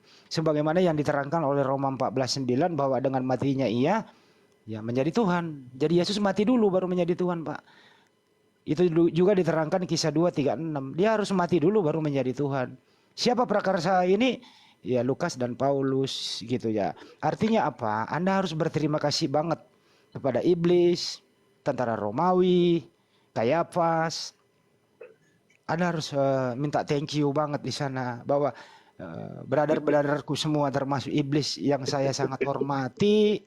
Kalau Anda nggak ada, ya saya nggak punya Tuhan dan saya tidak ada jadi Kristen hari ini. Silakan Pak memberikan statement minta thank you banget kepada iblis dan kawan-kawan. Silakan Pak. Ya, saya kasih tambah ini buat Bang Edi dan teman-teman. Landasan keselamatan orang Kristen itu, ini dengarlah, keselamatan itu karena kasih karunia Allah itu Pak. Di dalam firman-Nya yang telah turun menjadi manusia, mati disalibkan, dikuburkan, dan bangkit di antara orang mati. Itulah landasan keselamatan orang Kristen Bang. Tetapi saya sadarlah Pak, kalau ini kan saya jelaskan ini. Kalau Bang Hendy, teman-teman di sini, Bang Suma itu, saya akui mereka menguasai firman-firman yang dalam Alkitab. Saya tetap sanjung itu Bang. Tetapi ingat Bang, Injil yang mana? Galatia 1 ayat 8, 9. Injil-injil yang lain itu berbahaya, Bang. Demikian 2 Petrus 2 ayat 1 sampai 4. Waduh, bahaya. Jadi kalau Lanjut, Gak Pak Andi. apa-apa ya. ya Injil-Injil yang lain lah, sama Bang Hendy berbicara tentang firman, dibulak-balik, itu biasalah. Di dalam dunia ini kadangkala keselamatan seseorang itu tanpa dimengerti oleh orang lain. Kalau kita mau katakan jujur lah, tapi saya salut begini Bang. Selama ini saya ikut-ikut barang ini, tidak pernah bahas itu tentang Al-Quran yuk. Semua itu bahas tentang Alkitab. Tetapi kalau kita mau lari runut ke dalam Al-Quran, Bang, satu contoh. Jangan ceramah, Pak. Jangan Jangan ceramah, ceramah. Ini bukan ceramah lah. Anda jangan belokkan topik Bicara- dulu, Pak. Anda jangan belokkan Oh, topik. iya. Jangan belokkan topik. Jadi begini, Bang. Kalau sudah kehabisan data, Landasan mending tadi diam yang dulu, saya Pak. katakan itu, Bang. Kalau Ya, nggak- baca Galatia 1 ayat 8, Oke, 2 oke. Petrus 2 Nanti ayat saya 1 tambahkan sampai Galatia 4. 3:13 juga, Pak. Saya sambung ke 13. Oh iya, ya. boleh, Pak. Silakan. Baik. Lanjut. Baik, begini ya, Pak ya. Kami tiap malam membuka komal bersama para ustadz kami. Kristen naik silakan bertanya. Tapi tidak ada yang mau naik bertanya, Pak. Kami pada Isa kita buka di komal-komal teman Kristen, saya bersama Ustadz Tata, Bang Juma dan lain-lain. Silakan teman Kristen naik bertanya. Sepuasnya sampai kalian bengkok habis pertanyaan. Baru 3 pertanyaan habis, Pak. Nah, di sini momennya bukan untuk itu. Ini diskusi tadi mengenai Markus tadi itu. Di room Ya, siapa Bang Hendy? Nah, Di room kenapa? siapa? baik di itu yang roomnya Pak pertama. Amir, di blokir permanen, Wan Abi, kita sering lakukan itu. Bang Pak. Rudi, Oke, saya sekali-sekali Oh, naik iya, dulu iya, sama iya. tanya itu, Bang. ya naik lah. Saya jarang naik. Ya, makanya jangan ketinggalan zaman. Jadi kalau nggak tahu jangan berstatement, Pak, gitu ya. Kita sering buka kok. Kembali ke topik ya. Saya pengen Saya nanya masuk. berdua saja ini berdua. Itu menurut Anda, ya salib itu ajaran kasih atau ajaran keji, Pak? Silakan dijawab, Pak. Salib itu ajaran kasih atau ajaran keji? Salib yang mana dulu, Bang? Waktu Yesus disalib, dibunuh, diikat, dipaku, digantung, pakaiannya tinggal segitu gitu, dibunuh, ditombak, itu ajaran keji atau ajaran kasih? Ya ajaran yang dari siapa dulu, Bang? Itu banyak. Saya ulang ya ajaran. bahasa Indonesianya Kalau ya. dari orang Romawi, Bang. Kalau dari orang Romawi itu, yang Tetap namanya ini orang aja, saya bersalah rubah. disalibkan, Saya Bang. robah ya, Pak. Yesus dieksekusi di salib. Ya, pertama diberi mahkota berduri, berdarah palanya, mikul salib tidak pakai baju, sampai di atas, diikat tangannya, dipaku, kemudian ditombak lampunya mati. Menurut Anda, ini yang kalau Anda ada di sana atau Anda renungkan, ini aktivitas keji atau aktivitas kasih? Silakan. Ya keji lah, Bang. Keji. Oke. Nah, kalau keji kenapa jadi kasih, Bang? Ya tadi kan landasan tadi itu kan, landasan keselamatan, Bang. Masa Abang tidak tadi? Oke. Dengar itulah. Oke, jadi landasan agama Anda adalah aktivitas keji ya, Bang ya? Bukan. Lah. Tadi kan Lah, suruh lah, menjadi lah. manusia, mati disalibkan. Iya kan itu inti dikuburkan, agama bangkit Kristen, di Bang, antara disalib. umat. Abangku, itu kan inti ajaran Kristen menebus dosa Anda dari darah manusia, kan intinya di situ. Anda udah Wah, mengakui itu bahwa di situ lah. adalah keji. Jadi inti salib dengan darah Yesus itu kan keji, Bang. Betul, landasan agama Anda loh di situ. Oke, Iya begini, Bang. jujur lah, Bang. Kenapa sih nggak mau jujur sama gue? Iya, Bang. Makasih. Kan Gua saya ada mau datangin lah ya, jujur gua nih, datangin nih, ke Bang. rumah lu Kan ngopi tadi sudah bareng. bilang landasan keselamatan itu, Bang. Memang kalau dipandang secara kemanusiaan, Bang. Secara kemanusiaan ya. Masa orang disalibkan untuk saya yang benar aja lah, Bang. Tetapi karena itulah Mesias yang datang itu, jalannya nubuat itu harus digenapi, Bang. Itu, Bang. Ya udah, Untuk udah, keselamatan dosa Abang mah manusia. jawab jujur aja. Ini saya Udahlah. tambahkan Bang Hendy. Lanjut, ya nggak usah diputar-putar lah. Saya tambahkan ya. Tidak, itu saya tidak Boleh putar, saya kan? tambahkan? Oke, silakan. Oh, silakan. Tambahkan lah, Saya tambahkan. tambahkan ya. Tambahkan. Jadi begini Bang. Begini Bang, hilang suaranya Bang. Nah, peristiwa penyaliban hilang ya saya. Udah ada. Udah Jadi ada. peristiwa penyaliban itu adalah perlakuan atau peristiwa saat itu. itu memang dikajarkan keji peristiwa itu. Tetapi Keji, ya. ajarannya adalah ajaran kasih. Dia mengasihi kami umatnya sehingga dia harus disalibkan. Ini, Itu yang berbeda. ini namanya nggak Jadi logis tuh, nggak logis itu namanya. Biarin. Di Peristiwa mana dan di mana gitu bisa loh. ada aktivitas keji terselip kasih, Pak? Nggak ada itu. Keji ya keji, Pak. Kasih ya kasih. Nggak bisa, Pak, dicampur aduk antara hak Iya, dan batil, Pak. Nggak bisa itu. betul. Nggak bisa dicampur, Ini kan Pak. ini kan yang kita lihat mau dari mana, sisi ke peristiwanya, perlakuan dari apa yang terjadi di saat itu, atau mau lihat ajarannya, gitu loh. Ajarannya pembunuhan, Nah, Pak. kalau ngeliat dari Pembunuhan, ajarannya, Pak. Pembunuhan ya itu berdarah-darah, mematikan Pak. Yesus memang. Iya, keji, Pak. Itu mematikan Iya, Yesus keji, karena Pak. memang karena darahnya harus tertumpah untuk penghapusan dosa. Iya, keji Kalau itu, Pak. darahnya tidak tertumpah, dosa itu tidak akan terhapuskan. Iya, ajaran keji tuh, Pak.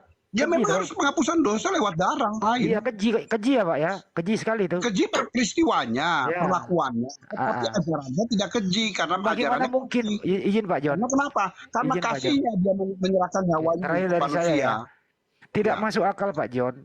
Kalau peristiwanya keji, terus di balik peristiwa itu ada ajaran kasih. Ini nggak bisa Pak diterima oleh akal sehat. Tolonglah jangan membodohi anak kecil Pak. Nggak bagus ini. Nggak bisa itu Pak. Nggak diterima akal sehat Pak. Oke?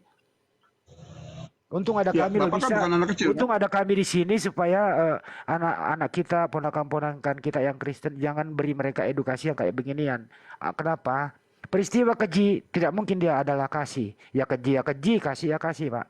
Itu Pak. Jangan dicampur aduk Pak antara hitam dan putih. Nggak bisa. Jadi abu-abu dia jadinya Pak. Oke? Oke Pak John. Dia keji. Begini Pak, itu kan perlakuannya yang keji. Tetapi kan dia punya dasar dengan kekejian itu. Artinya bukan dia ajarannya yang kasih kan. Mana Nah, ada ajaran kasih dalam kita kan kekejian semua Pak? orang dewasa. Aduh. Enggak, ini kan orang dewasa semua. Kita tahu kan bahwa itu perbuatannya yang keji. Tetapi ajarannya adalah kasih. Itu loh Pak Endi. Yang Oke, harus nggak kita apa-apa, sadari Pak. gitu. Enggak. Logis nggak tuh Pak? Logis nggak Pak antara keji ada kasihnya? Logis nggak Pak? Logis dalam hal Logis. penembusan dosa. Logis dalam Gimana hal penembusan logisnya dosa. Pak? Ini bukan multiple choice. Oke, saya Ini kembalikan esai. yang lain. Saya nggak mau menghakimi Anda di Bukan sini. multiple choice. Ini Cukup esai. saya bisa, cukup Pak John, saya bisa menakar ilmu Anda. Kita saling memaklumi saja. Kita kembalikan ke hostnya ya, karena ada Bang Nandar, Bang Juma mungkin udah kembali lagi. Kalau ada kata hilap dari saya, Bang John, Pak Julius, mohon maaf ya. Siap, sama-sama Bang Endi. Saya juga ternyata Oke juga Bang. Saya juga minta maaf ya kalau saya salah-salah. Nah, salah. Itu Bang Juma, coba Bang Juma udah, Guru Anda Juma udah balik belum? Kalau belum ya, apa Aki Yonatan mau nambahkan dikit? Kalau enggak saya lanjutkan. Assalamualaikum. Waalaikumsalam. Jadi begini ya Pak, begini. Waalaikumsalam. Jadi begini Pak, sebenarnya kita harus rasional berbicara itu Pak, dengan kejujuran. Jadi begini Bang Edi, yang Kristen ini kalau Bentar, mulai di Julius. komal Islam itu Saya lagi harus ngomong loh. banting karena dibanting itu kepala sakit Bang.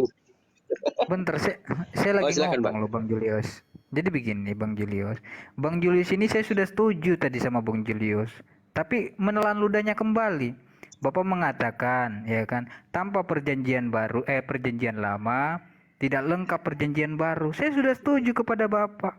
Tapi ketika dikatakan, ketika kita membawa ayat-ayat dari perjanjian lama yang melarang tentang hukum dosa waris, Bapak menjilat ludahnya kembali. Yang Bapak gunakan perjanjian baru. Harusnya konsisten.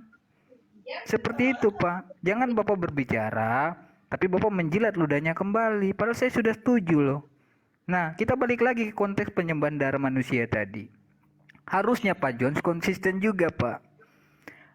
Orang Kristen bersukacita ria dengan persembahan Yesus di tiang salib untuk menebus dosa seluruh umat manusia. Bertepuk tangan orang Kristen. Mereka menikmati hasil dari pengkhianatan Yudas Iskariot. Tapi mereka nggak konsisten. Harusnya mereka menganggap Yudas sebagai pahlawan. Bukan Paulus. Harusnya Anda menganggap Yudas, iblis, sebagai tokoh terpenting dalam agama Anda. Karena berkat mereka, Tuhan Anda dijadikan. Iya, kalau Yaitu gitu ya. dengan mengorbankan Yesus di tiang salib. Tapi ini kan tidak. Siap apologet. Ini kan tidak, Kak. Sebentar, saya belum selesai. Ini kan tidak. Ketika Yudas Iskariot berhasil menyelipkan Yesus di tiang salib, Kristen bersukacita ria, menikmati hasil dari Yudas, tapi menganggap Yudas sebagai pengkhianat. Ini kan gak logis, gak konsisten Kristen ini. Gak berbalas budi. Coba jelaskan. Aduh, jadi jangan nge-lag, nanti kepental keluar. Gimana Pak Julius? Silakan Pak Jus tanggapi.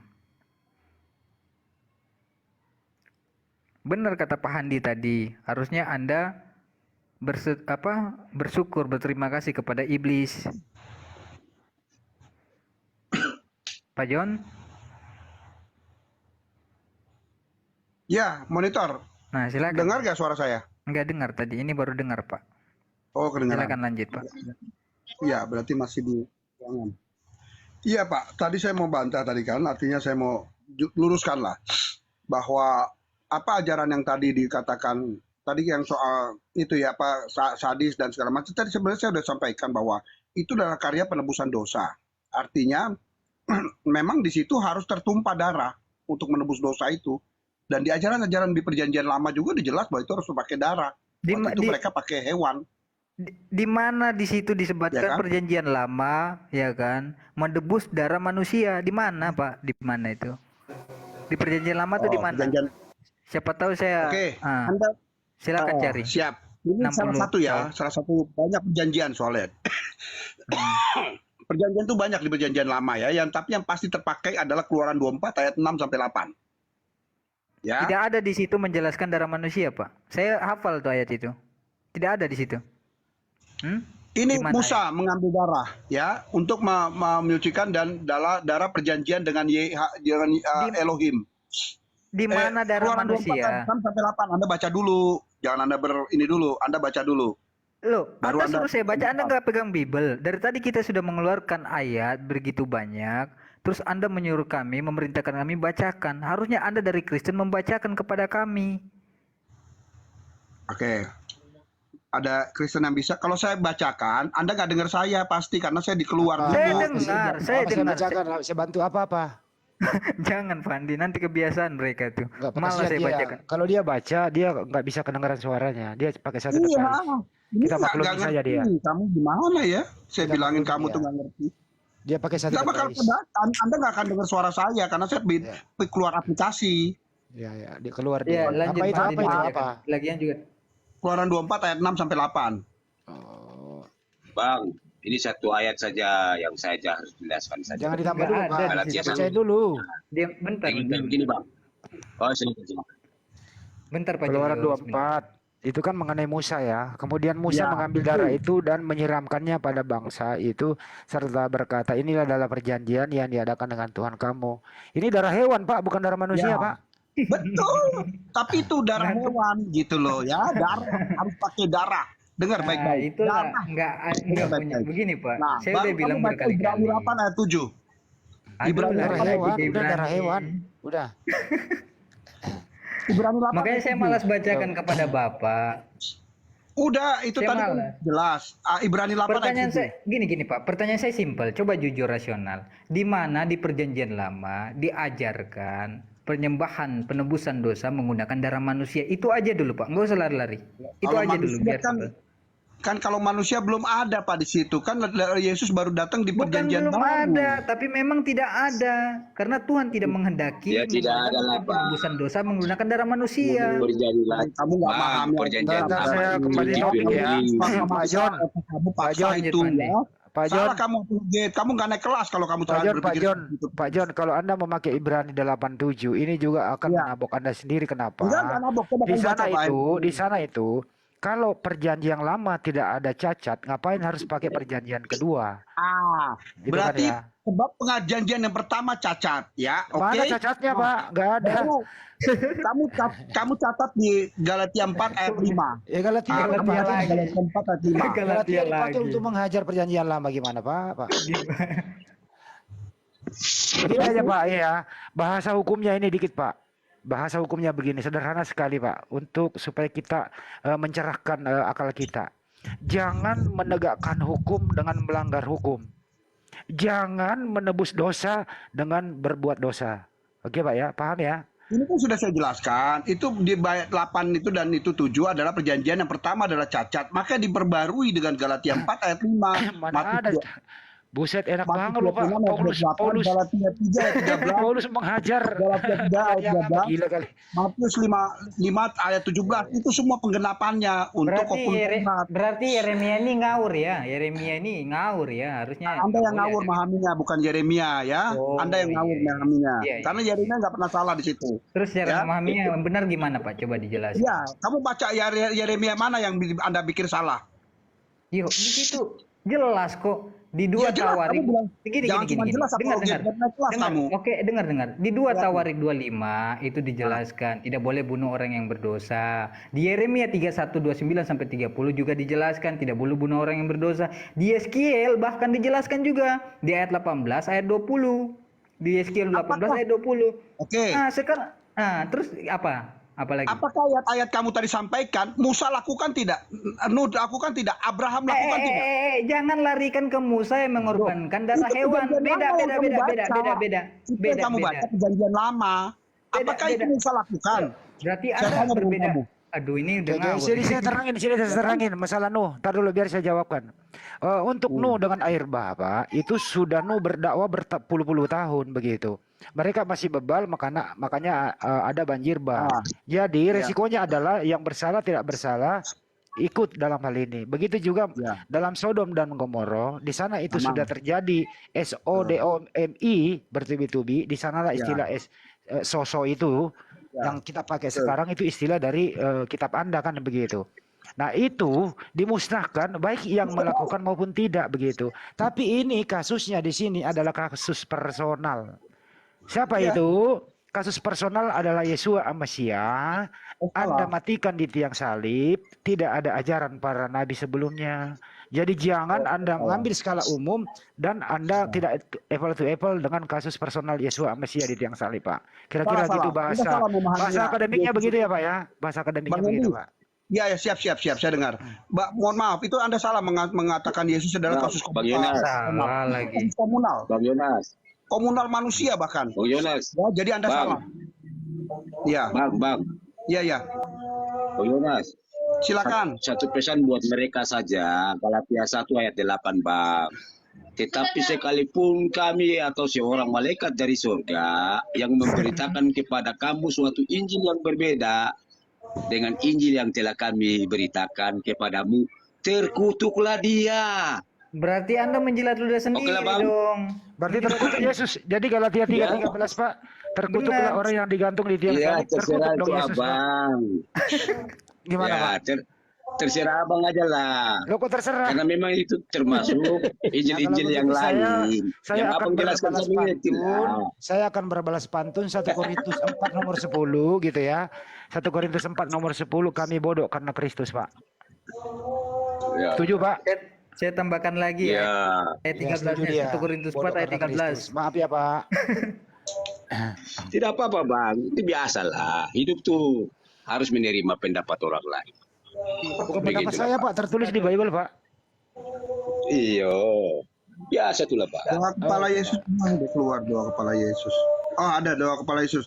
Silakan Pak, doa kepala Yesus ada gambar Yesus juga lagi. Silakan berpendapat Pak, bebas. Silakan mau tanggapi, silakan. Bang Sudah tadi. tinggal Bang Hendy. Ini doa kepada Yesus ini murid saya loh, Pak. Sudah. Gini. Tambahin sedikit. Tadi kan pertanyaannya mengenai peristiwa salib ya. Kalau peristiwanya memang peristiwa keji, tapi peristiwa itu lambang kasih Allah. Karena melalui peristiwa itu, iya memang lambang kasih Allah. Karena Allah mengaruniakan anaknya. Ceritanya kan seperti itu Alkitab. Penyalipan Yesus Untuk dikehendaki menyelamatkan dunia. Yesus. Oke, penyalipan Yesus itu Kalau- kehendak Allah atau bukan? Kehendak Bapaknya. Kehendak Bapaknya di mana itu Kehendak tertera itu? Bapaknya. Di mana itu? Loh, itu tertera? di dalam doa Yesus sudah disampaikan. Ya Bapa sekiranya mungkin, biarlah Kan cawan ini Yesus lalu ini, daripadaku. Bro Admin. Oh, berarti doanya Yesus sudah ditolak. berwanti-wanti. Semani ya. Doa Yesus ditolak. Gimana? Doa Yesus ditolak. nggak ditolak. Doa Itu yang memang mana yang ditolak? itu harus Kan terjadi. Yesus melakukan Yesus doa. minta diselamatkan dari cawan ini. Oh Enggak tidak. ada. Enggak ada. Iya berdoa semalaman sampai titik darah itu turun Pak, kayak keringat darah itu. Dia berdoa Iya, dia iya, selamatkan dari tapi- cawan, dari salib Pak. Iya. Dia berharap Tapi- bukan dia yang jadi korban. Udahlah, ini Yesus kita ini bilang. Bible berjalan loh ya. Sebentar, Yesus sebentar. bilang terjadilah sesuai kehendakmu. Nah, itu lanjutannya. Itu sudah. Bentar, Iya. tapi di ayat itu konteksnya Yesus berdoa untuk agar tidak bisa disalib, agar menghindar dari Tidak. penyaliban itu. Tidak. Di mana? Di Struktur mana? doanya. Coba Struktur baca doanya Alkitab, memang Pak. seperti Paham itu. kalau Begini Pak, Pertama, Pak Matius 26. Lanjut Pak Ya. Andi.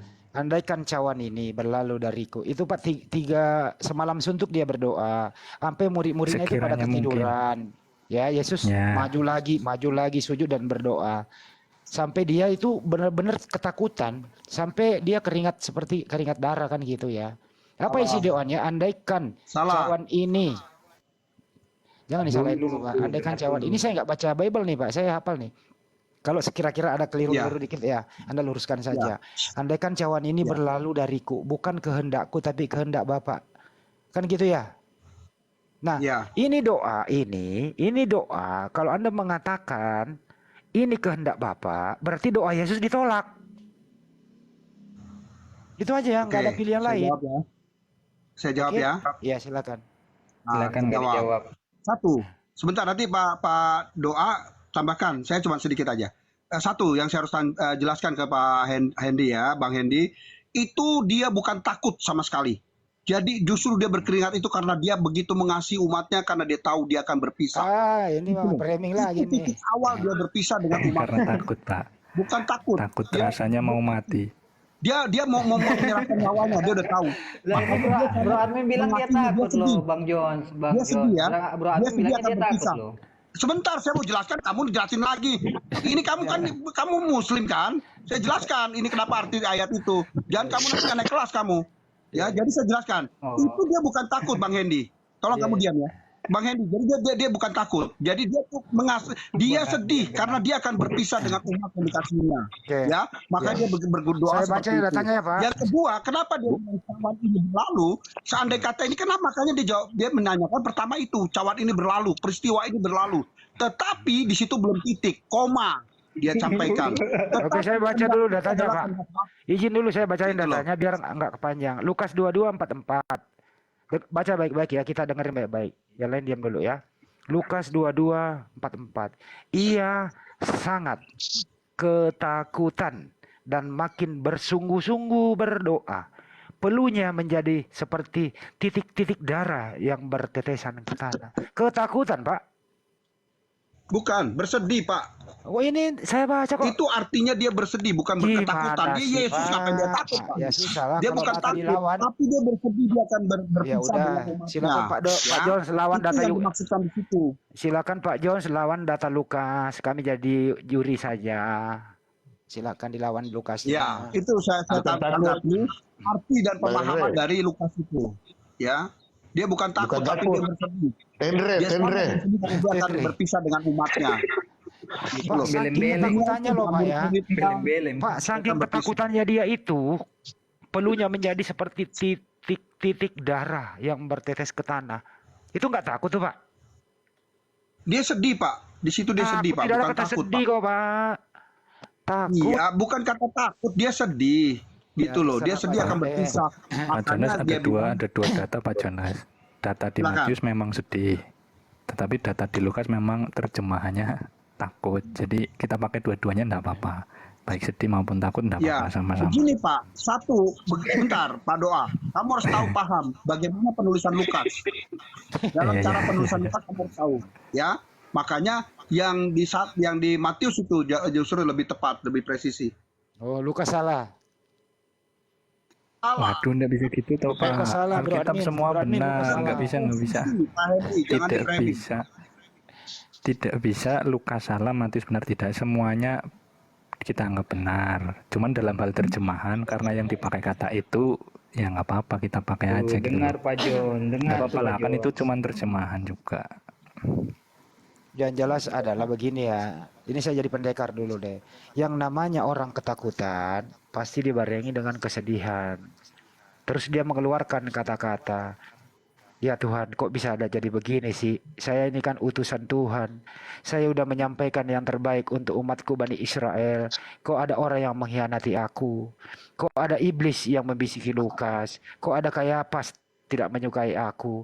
Kok ada penjajah ini ingin membunuhku? Ya Tuhan, Kok ada Bang Handi ampunilah yang segala hafal? dosaku. Akhirnya dengerin dulu lah.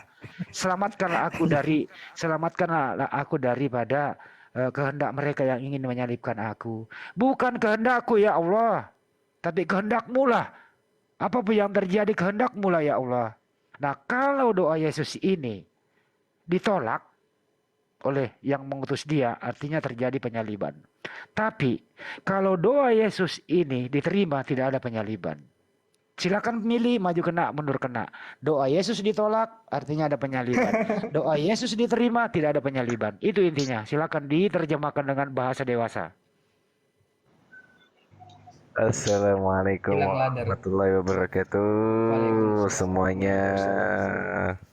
Sederhana loh, Bro Admin. Hanya 2 pilihan loh ya, maju Yuk kena, mundur standby kena. 86. Kalau saya sarankan sebagai orang yang dewasa berpikir logis, lebih baik katakan begini, doa Yesus diterima, Yesus itu tidak disalib, ini anak orang yang paling disayangi, dia adalah utusan Tuhan, dia mengajarkan firman-firman Bang Andi. Tuhan kepada Bani Israel, Sema Israel Adonai Eloheinu Adonai Ehad, kenapa mesti harus dibunuh? Alhamdulillah di Al-Quran, tidak dibunuh, tidak disalib, tidak diangkat ke langit kedua. Iya.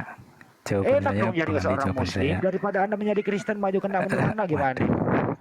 Enggak. Saya enggak nyebut soal agama ya. Maksudnya saya ikuti cerita yang di Alkitab. Nah, jadi perkara ada cerita lain ya saya ikut cerita yang di Alkitab. Kalau di Alkitab dikatakan Yesus disalib ya saya ikutin cerita yang di situ. Doanya ditolak. Gitu. Gimana? Berarti doanya ditolak. Kalau doanya ditolak kan Yesus berserah diri toh itu ceritanya. Iya berserah Ya diri Bapak apa ya? jikalau Iya. cawan ini tidak mungkin lalu kecuali apabila aku meminumnya jadilah kehendak. Cawan itu apa bro menurut lo? Cawan apa itu? Cawan itu ya ini toh peristiwa yang harus dialami Yesus toh. Salib. Pencobaan bisa. Salib udah. Ya kalau di Yesus ya salibnya itu. Artinya Kematiannya andaikan itu. aku ini ya Tuhan, aku ini nggak mau disalib. Tapi kalau kehendak-Mu aku disalib, Enggak. ya aku manut aja kan gitu bahasa sederhananya toh. Ya, Nah, sederhana nah boleh terjadi lah, salib motif. nih, berarti terjadi salib, berarti ada kehendak Tuhan membunuh utusannya sendiri yang tidak bersalah. Padahal di lain pihak Tuhan itu nggak mungkin tidak ada perintahnya membunuh orang yang tidak bersalah. Nah ini kontradiksi lagi bro. Jadi kemanapun Anda pergi selalu dibarengi dengan kontradiksi. Udahlah, ikut sama saya, inyong kencot, orang apa, orang kepenak. Gimana? Beleng-beleng. Pasti Ya. apa orang kepen. Tapi Bang Andi gini loh, utusan tersebut juga mengklaim, dia bilang begini, karena begitu besar kasih Allah akan dunia ini sehingga ia mengaruniakan anaknya yang tunggal, supaya setiap orang yang percaya kepadanya tidak binasa, melainkan beroleh hidup yang kekal. Jadi apapun yang terjadi kepada Yesus bagi kita itu karunia dari Allah, kan begitu. Baik, kalau mau hidup kekal itu apa yang terjadi? Apa yang Anda lakukan kalau mau hidup yang kekal? Pakai data coba.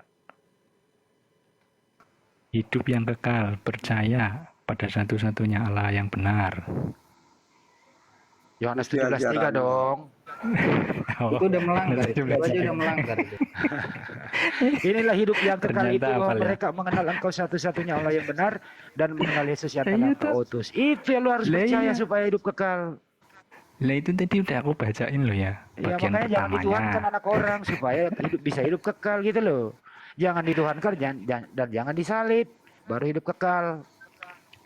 Kenapa? Gini, Bang Kalau Andi, Anda berposisi kalau- di sana masih ngeyel, Anda akan nanti ada Matius 7 Matius 7 21 sampai 23 nanti. Hanyalah kau di hadapanku, kau sekalian pembawa kejahatan.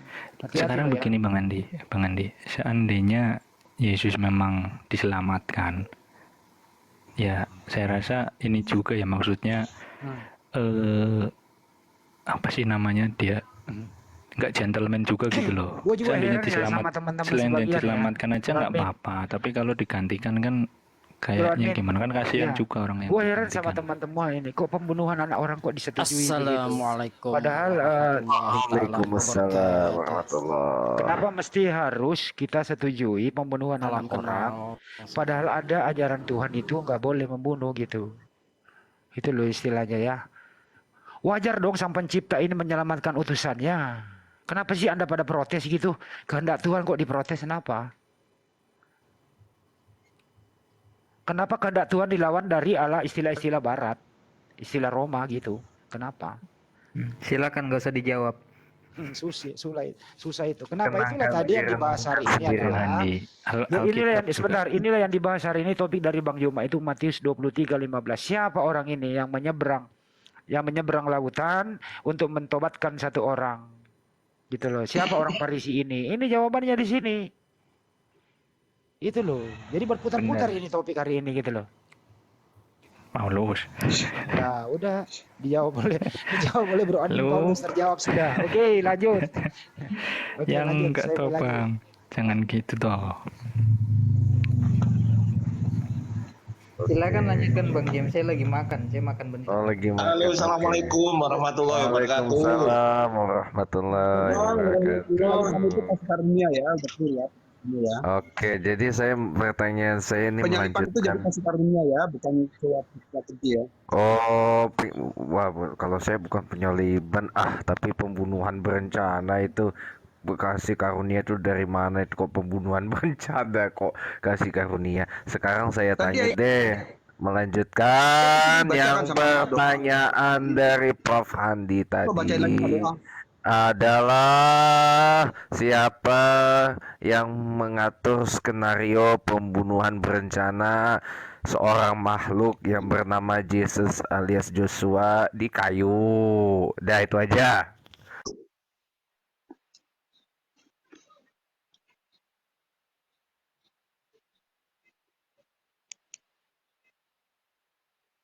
Thailand. Itu tadi pertanyaannya sederhana loh. Siapa dalang dari pembunuhan berencana seorang makhluk yang bernama Jesus alias Joshua di kayu? Dah itu aja. Udah dibunuh, dipakuin lagi. Dah terus siapa provokatornya? Karena Ngomong siapa karena pertanyaan antum itu sederhana, saya jadi lapar. Saya ingin ke warung Padang sederhana dulu ya. Bisa Makan aja. dulu Bang Hendi. Makan aja, dulu Bang Pak. Hendi. Ini juga bertanyanya kan udah kita pernah tadi kita bahas, dia berarti nggak nyimak di bawah, langsung naik aja nih. Ini siapa yang nanya ini? Saya ini Martinus. tetangga Anda, Pak John. Saya ini tetangga Anda, Pak James. Ini yang nanya itu John. tadi. Yang provokatornya tuh siapa? Itu loh. Ya, ini siapa James ya? James Polhan. Iya saya. Iya, kenapa saya yang bertanya? Oh, James Polhan yang bahasa Inggris semua nih gayanya. Iya saya. Tapi mohon maaf saya nggak jawab lagi lah, saya capek jawab itu udah kita bahas tadi di depan. Harusnya Anda di bawah dengerin dulu. Baru Anda naik. Kalau Anda terlambat ya udah nanti sesi lain lagi aja. Saya Saya ini ngulang lagi capek. salah. Nggak tahu kalau Pak Doa, saya udah capek, saya menurut tadi udah dibahas itu. Gitu loh, udah Pak kelar. Jones, Pak Jones, Ardi Pak Jones. Iya, Pak Ardi. Yang lain aja Pak Oke. Kohan. Iya. Nggak, saya mau nyapa Pak Jones dulu dong. Masa sahabat saya nggak disapa? Enggak, saya mau nyampe ya salam Pak Jadrian.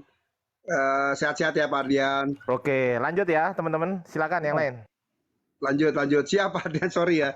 Ini Pak James ini bahasa Inggris terus dia. Kalau kamu mau tanya yang lain dah itu udah masuk tadi bahasan. Harusnya kamu dengar dulu di bawah.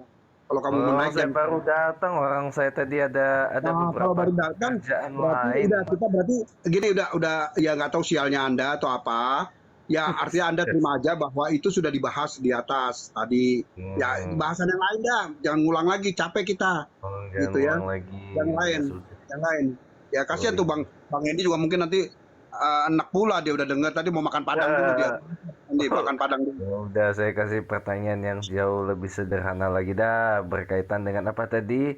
Kayak itu tadi. Jika darah Yesus itu itu penebus dosa. Tolong terangkan kepada saya definisi penebusan dosa itu apa? Apakah sama dengan penebusan apa barang yang kita gadaikan atau gimana itu? Ah, berat gini, kalau itu memang kamu harus tahu dulu dosa itu apa. Itu ya. Nah, itu penebusan dosa. Dosa itu adalah karena melanggar hukum Allah. Nah, kenapa harus ditebus? Karena dia kan melanggar hukum Allah. Kalau hukum Allah ini berarti harus ditebus dan Allah sendiri ya kalau itu dosanya lihat seperti apa. Apakah ini dosa perbuatan, apa dosa awal? Kalau dosa asal, dosa keturunan, dosa turunan gitu, dosa asal, itu Adam dan Hawa. Berarti harus ditebus oleh Yesus sendiri, orang yang dari surga, atau Allah itu sendiri yang menebus. Karena darahnya lah yang bisa menebus dosa itu, karena pelanggaran akan hukum Allah. Dosa itu melanggar hukum Allah, Pak. Ya, Allah punya ketentuannya, Anda sudah langgar. Nah, itu harus ditebus oleh darah.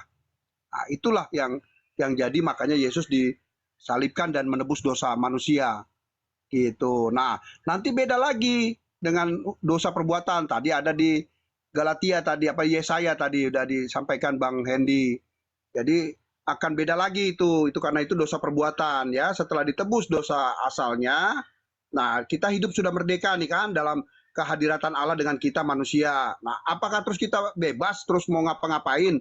Ya enggak, kita tetap dalam ada di hati kita ada hukum Taurat yang menjaga kita dalam hukum-hukumnya.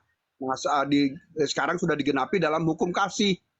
Nah, itulah hukum kasih itu yang menjaga kita. Nah, kita melanggar hukum kasih itu dosa. Dosa itu nggak ada yang kecil, nggak ada yang gede. Tetap aja dosa. Upahnya apa? Maut. Maut itu adalah kematian yang kekal. Nah, itulah harus ditebus lagi. Tapi bersyarat kalau di Kristen itu dalam pengertian, ya dia harus mengikuti Yesus. Baru ada perjumpaan dengan Allah. Artinya ada pengampunan dosa itu sendiri. Apa itu mengikuti Yesus? Ya itu baptisan.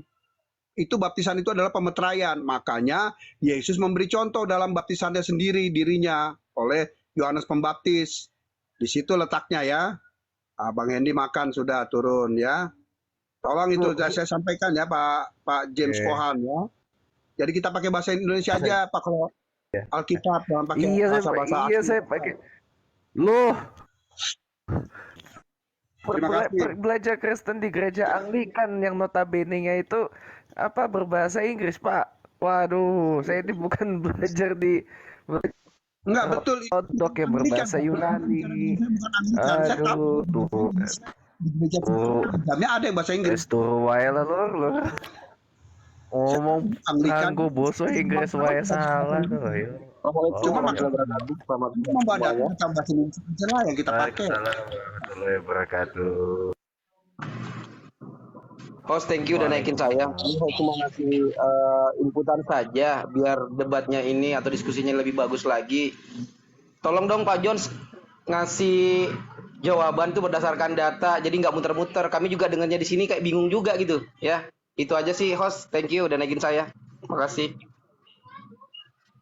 Ada satu lagi pertanyaannya, tapi dijawab pakai dalil nih dari Bang Ari nih. Judas and Iblis pahlawan atau pengkhianat? Nah itu dari Bang Ari nih pertanyaannya. Judas dan Iblis ini pahlawan atau pengkhianat? Belum dijawab ini. Ayo.